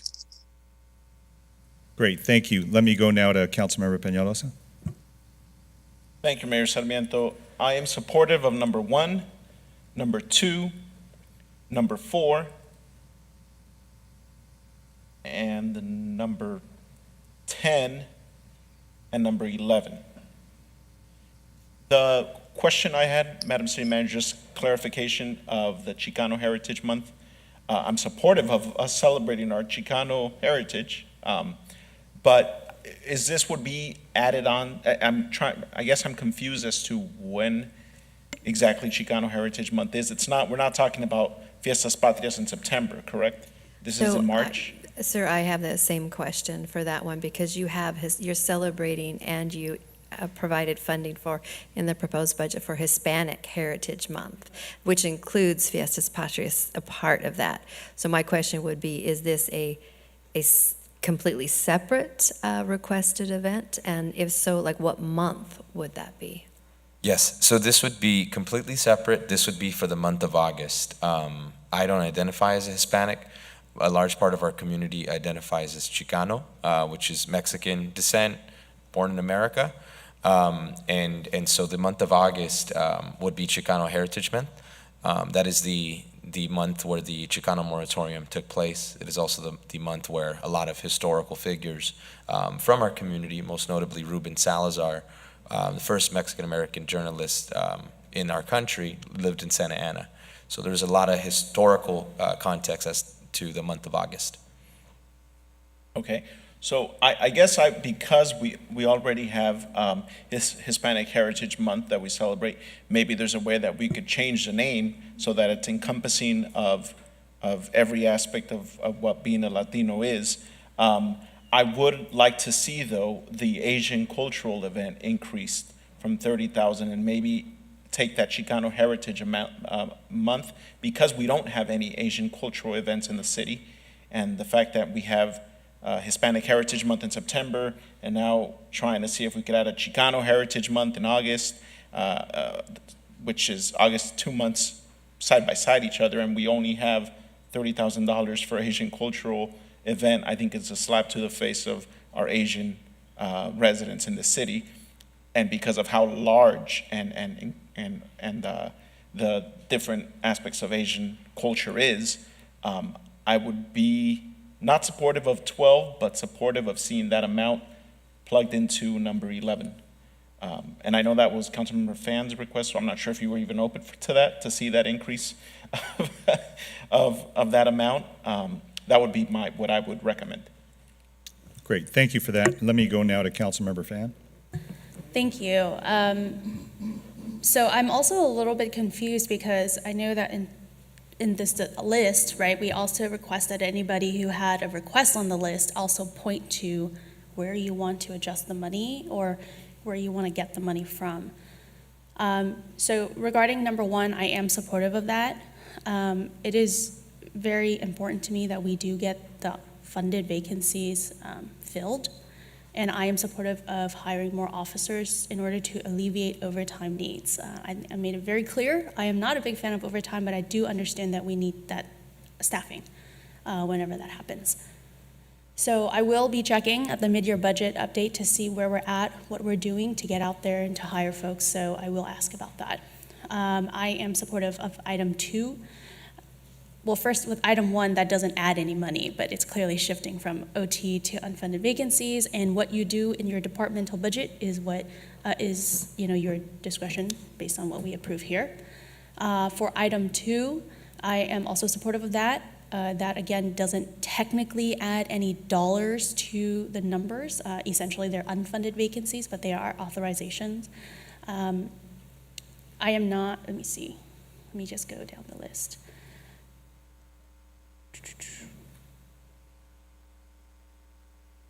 I am supportive of item 10, lobbyist registry funding, $40,000 prior to mid-year. I believe that that is a ramp up that we can fund, because essentially when the registration does happen, that funds the program itself, is how I understand what we're looking at. Essentially, you pay a filing fee, right? And that pays for the program. So I guess it might be considered $40,000 startup costs. Is that correct, Madam City Clerk? Yes, that's correct. Okay. I will come back to that. I do need to look in the line item budget to see where that we can get that money. Of course, I am supportive of an Asian cultural event. I am specifically looking at whether it's Asian American Pacific Islander Heritage Month or Mid-Autumn Festival. Again, that is the second most important holiday in the lunar calendar for many Asian American communities. And I do believe that it's a part of Santa Ana history that we've forgotten and we've failed to appreciate, and I'm very excited and appreciate my colleagues, Councilmember Peñalosa, for supporting this. And I do know that there's an ask out there. And for Chicano Heritage Month, I was also very confused about what that was, because I knew we had Hispanic Heritage Month, and I guess I want to know what what exactly we would be doing differently, and that's just because I don't know. And so I would prefer to see that amount of money go into an Asian American or an Asian cultural event. Regarding the $30,000 or $80,000 that we would be putting into that, I would like to see that taken from the crossing guard program for additional sites. On the budget is listed for $250,000. And I know that last year, one of the major issues that we had was looking at which crosswalks that have crossing guards currently already have infrastructure updates that would provide more protection for our students. I work with another city right now where they are actually splitting the costs with the school district. And as we have discussed, Madam City Manager, the school district can apply for federal grants that would pay for crossing guards, but they have gone on the record and refused to do so, even though Santa Ana City staff has said, we will do the work for you. We just need you to submit it. So I really urge our residents to ask for that, because that's free money. Why would this school district leave it on the table? So that's where I would take the money from, and I would like to see us follow up on the crossing guard program and see where we can remove additional staffing that we don't need. Thank you. Great, thanks for that, Mayor Pro Tem. Thank you, Mayor. Many of these items, I'd really love to see where the funding's going to come from. And so I have some real serious concerns with some of these items, but I want to voice my support for item 1, item 2, item 4, and then on item 6, equity, diversity, and inclusionary training. Not to give everybody too much of a sneak peek of what the ad hoc for police oversight's been talking about, but that's something that I think is going to be very important for that particular commission. And so I don't know if we need to have a separate item for it, because I think with the $1 million that we're allocating towards the police oversight commission effort, perhaps that could be in there. And then by the time that we actually go out to bid, get the training provider established, that might be something we want to look at in the mid-year budget, because I'm very optimistic that by the time we get to that point, we'll hopefully have some sort of resemblance of what a police oversight commission will be. And so I think that'll probably help guide us better at that point in time. So I won't be supporting 6 now, only because I believe it will be something that will be included later. And item 10, I'm a little confused. So what Councilmember Fan talked about, it would partially self-fund itself, but, and I don't know if staff knows off the top of your head, but would that be something that we would, Madam City Clerk, would that be something that, immediate, because this 40,000 isn't going to be something we're going to recoup our costs. This is starting costs, correct? That's correct. Okay, so, and right now we have it funded, we don't have it funded at all for this fiscal year. Not the 40,000. So what is the 40,000 specifically needed for?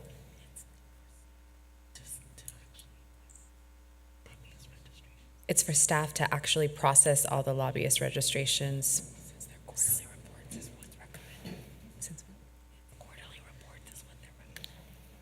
It's what they're recommending.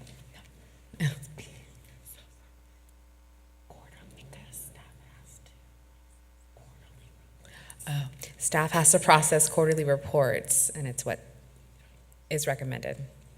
I support the lobbyist registry, absolutely, but I think for me, I won't be supporting this particular item because I feel like if we've got an allocation for funding now, we can use what's allocated to do the startup costs, and depending on the progress made by the clerk come mid-year, I think that's another item that we should revisit. So I won't be supporting number 10, and I'm supportive of number 11.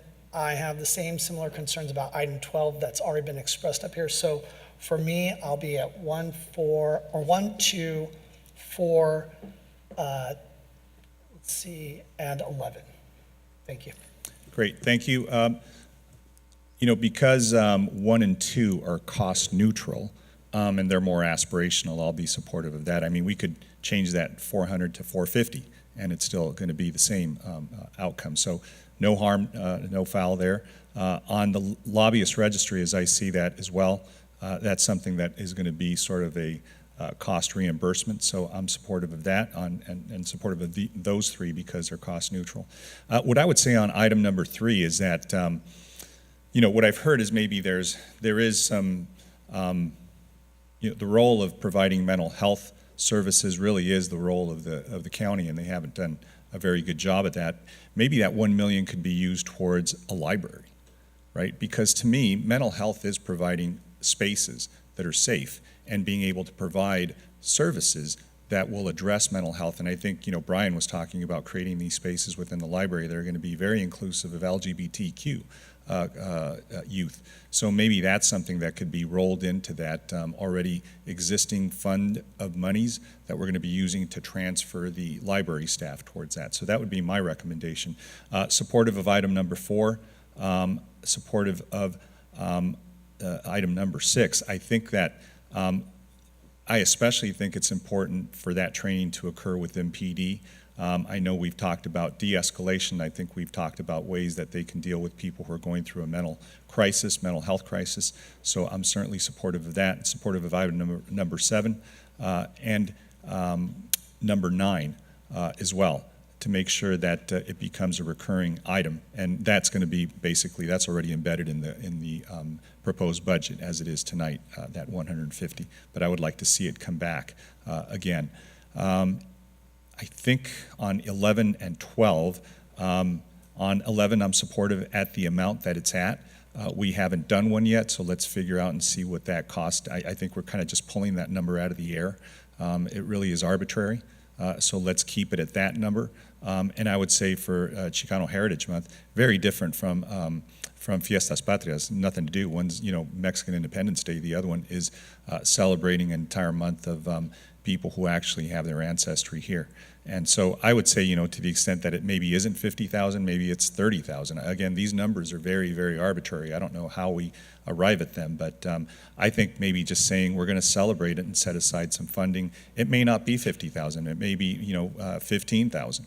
But whatever it is, I think we should see that as a way to address this city that is 80% Latino, and many of those Chicanos. So we should have something that is reflective of a predominantly large segment of our population. So those are my thoughts. I think hopefully somebody's been able to go ahead and tally those, but I think if that's clear. Oh, Mayor, I'm sorry. Councilmember Mendoza has her hand raised. Go ahead, Councilmember. Thank you. Mayor Sarmiento did an excellent job of explaining the differences on item number 12, the Chicano and the Fiestas Patrias, and I was going to do that, but he did an excellent job. But in addition, I would like to mention that This is a very successful event that Councilmember Hernandez and I have begun, and so we'd like to make it an annual Chicano Heritage Month because August has been declared as the Chicano Heritage Month. And in addition, at the event last year, oh, by the way, it's already scheduled for August 14th. All of you are invited. Please save the date, August 14th, from 5. You know what? I don't remember the hours, but we'll get that to you. What's of significance and very important to note is that Congressman Correa was present, and he is in the process of getting us a proclamation that Santa Ana is the first city in Orange County to declare August as its Chicano Heritage Month. So this event is very important that we continue it on a yearly basis so that we could recognize those citizens here in Santa Ana who are of Chicano descent and culturally very, very different, tremendously different. And I would like for you to make sure you come this year so that you can see the differences between the events of the Fiestas Patrias, the Declaration of Independence in Mexico, as opposed to the Chicano history here in the United States. So I would encourage my colleagues to please support it. And $50,000 may be a little high, so I'm in agreement to go with $30,000 for now. And we can use this money also for other events, not just for the Chicanos. If we have some left over, I would be great to share it among other cultural events. So if I would, I'm asking for a retally or a recount on item number 12, and I ask you for your support, please, because it does take some money. We rented out the Delhi Center, and we do require, we paid for entertainment and food and prizes and guest speakers. So it took some money, and it took Councilmember Hernandez and I to do a lot of juggling and a lot of begging. And that's why I'm asking that the city help us for this year. Thank you. Thank you, Councilmember, and maybe we should all call Congressman Correa, not just to send a proclamation, but some money as well. So that'll be well received. So in any event, let's go back to the staff. I think you've had a chance to tally everything, and maybe you can give us the results, and then we can go ahead and vote on them. Absolutely. So, Honorable Mayor and Council members, item number 1 did have majority support, and that is shifting OT to fund additional officers. Item 2 did have majority support, and that is making a notation in the budget document that the new authorized count for Santa Ana PD will be 400, with Phil's commentary that his goal ultimately would be 8 and 8. And item 4, increasing arts grant funding from 100 to 200,000. It's majority supported. And item 7, increasing the GAP program from 50 to 100,000 was supported. And item 10, the lobbyist registry, and I certainly can work with the city clerk on that, because if it does take up off and running, we would also need to add to the budget proposed revenue that would be anticipated, which could offset that cost.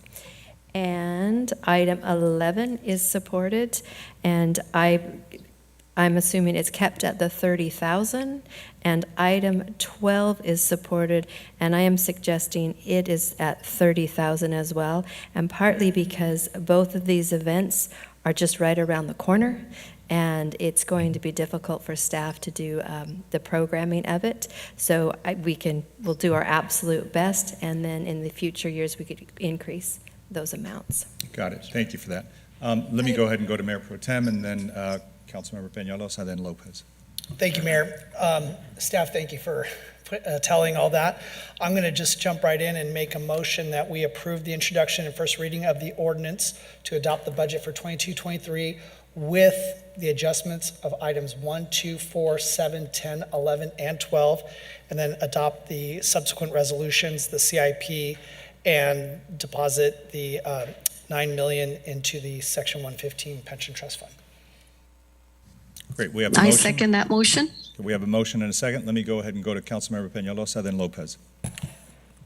Thank you, Mayor. I just have the question that I wanted to ask in regards to I don't even remember what number it was, but the lobbyist registry, which I'm supportive of, we could always, if the amount is increased, we could always just come back and staff could come back and ask for an appropriation at that time where it would be best available, correct?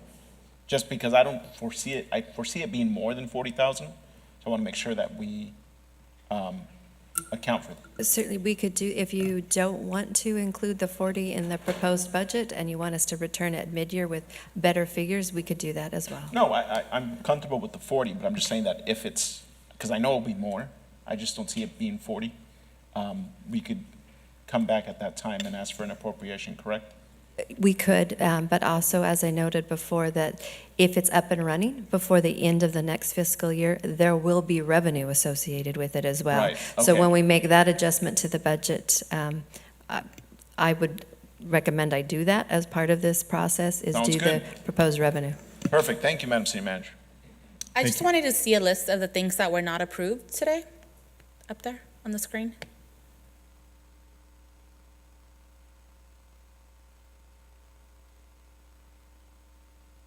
I want to see the list, thanks.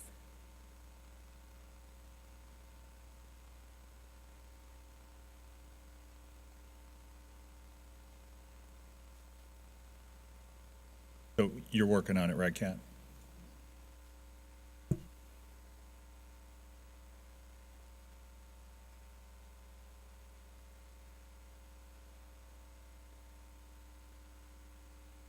Can you highlight the ones that we did? You said there was a majority approved. Maybe that way it's easier to differentiate.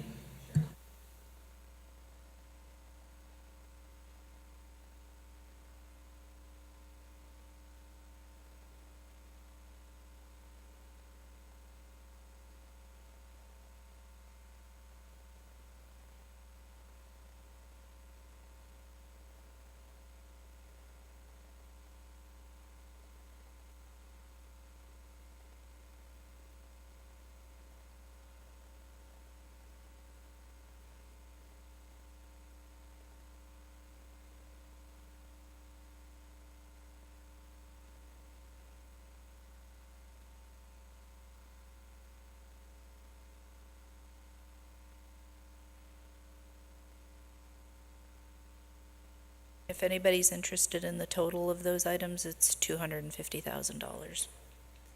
That was my next question. Anything further? No, I just wanted to see the items that Got it. were and weren't approved. Councilmember Hernandez. And I just wanted to drop a fun fact. Santa Ana is the first city in the U.S. to declare August Chicano Heritage Month.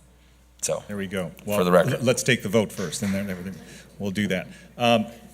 All right, so we've got a motion and a second. Seeing no other comments or questions, go ahead. I still would like to know where the money's coming from. I think that is important for me as well as the public as we are allocating this. And it's fine wherever we say we're taking it from, for specifically number 11, right? I want to take it from the $250,000 we're adding to the crossing guard program, so I think that's appropriate.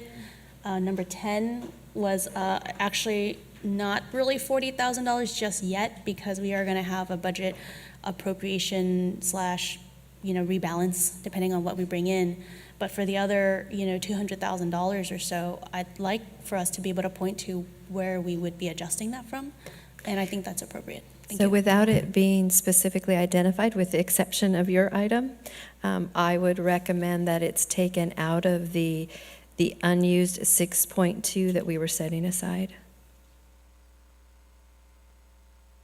Yeah, I think you had, before we even began the budget discussions, you said we had some flexibility with that amount. Obviously, we didn't want to exhaust that, but we knew we were going to adjust this. 200 is actually not bad. That is very much within those parameters. So I think, we could have asked for more, and that 6.2 would have been dwindled down. But I know we would have, your hair would have been set on fire. So, Councilmember Peñalosa. Thank you, Mayor. I just wanted to double down on Councilmember Fan's comment about the crossing guards. I know that there is a request for additional crossing guard locations, $250,000. And I just want to also point out that at last night's school board meeting, the Santa Ana Unified School District attempted to gloss over $250 million surplus. I mean, we had a 40-some million dollar surplus. The school district has a $250 million surplus. That could definitely fund these crossing guards. So I hope we get a report back from the school ad hoc committee soon, or joint committee. And I hope that that is a topic of discussion, because that is something that the school district should be, if there's additional spots needed, school district, pony up, because it's much needed. So just wanted to point that out for the record. So thank you, Councilmember Fan. Thank you for that. Seeing no other questions or comments, and I don't think Councilmember Mendoza, I don't hear her. But why don't we go ahead and bring it to a vote? Can we take all these in one? We don't have to segregate any of these additional. So we have a motion and a second. We'll take all these matters in one vote. So council members, please vote. Madam City Clerk, my vote is yes.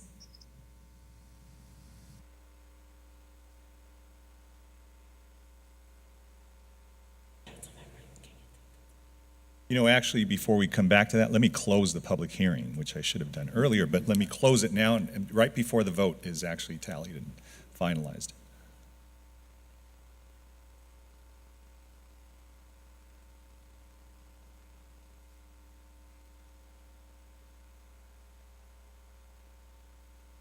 Councilmember Hernandez?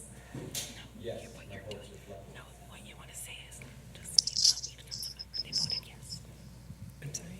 Looks unanimous from here. Justy Lopez, yes. Nelida Mendoza, yes. David Penalosa, yes. Ty Viet Fan, yes. Phil Becerra, yes. Vicente Sarmiento, yes. Great. Thank you, everybody. Looks like we got through the first reading. We'll bring this back for second reading along with the other items on June 21st, and we are adjourned. Thank you. Wait, sorry. I'm so sorry. The vote on PrimeGov only shows 3 items, not 5. So I just want to confirm for the record that we also adopted the 7-year CIP as well as the $9.5 million. That was in the motion. Yes. Okay, I didn't see. I just want to make sure whatever we have captured is right. Thank you. Thank you, everybody.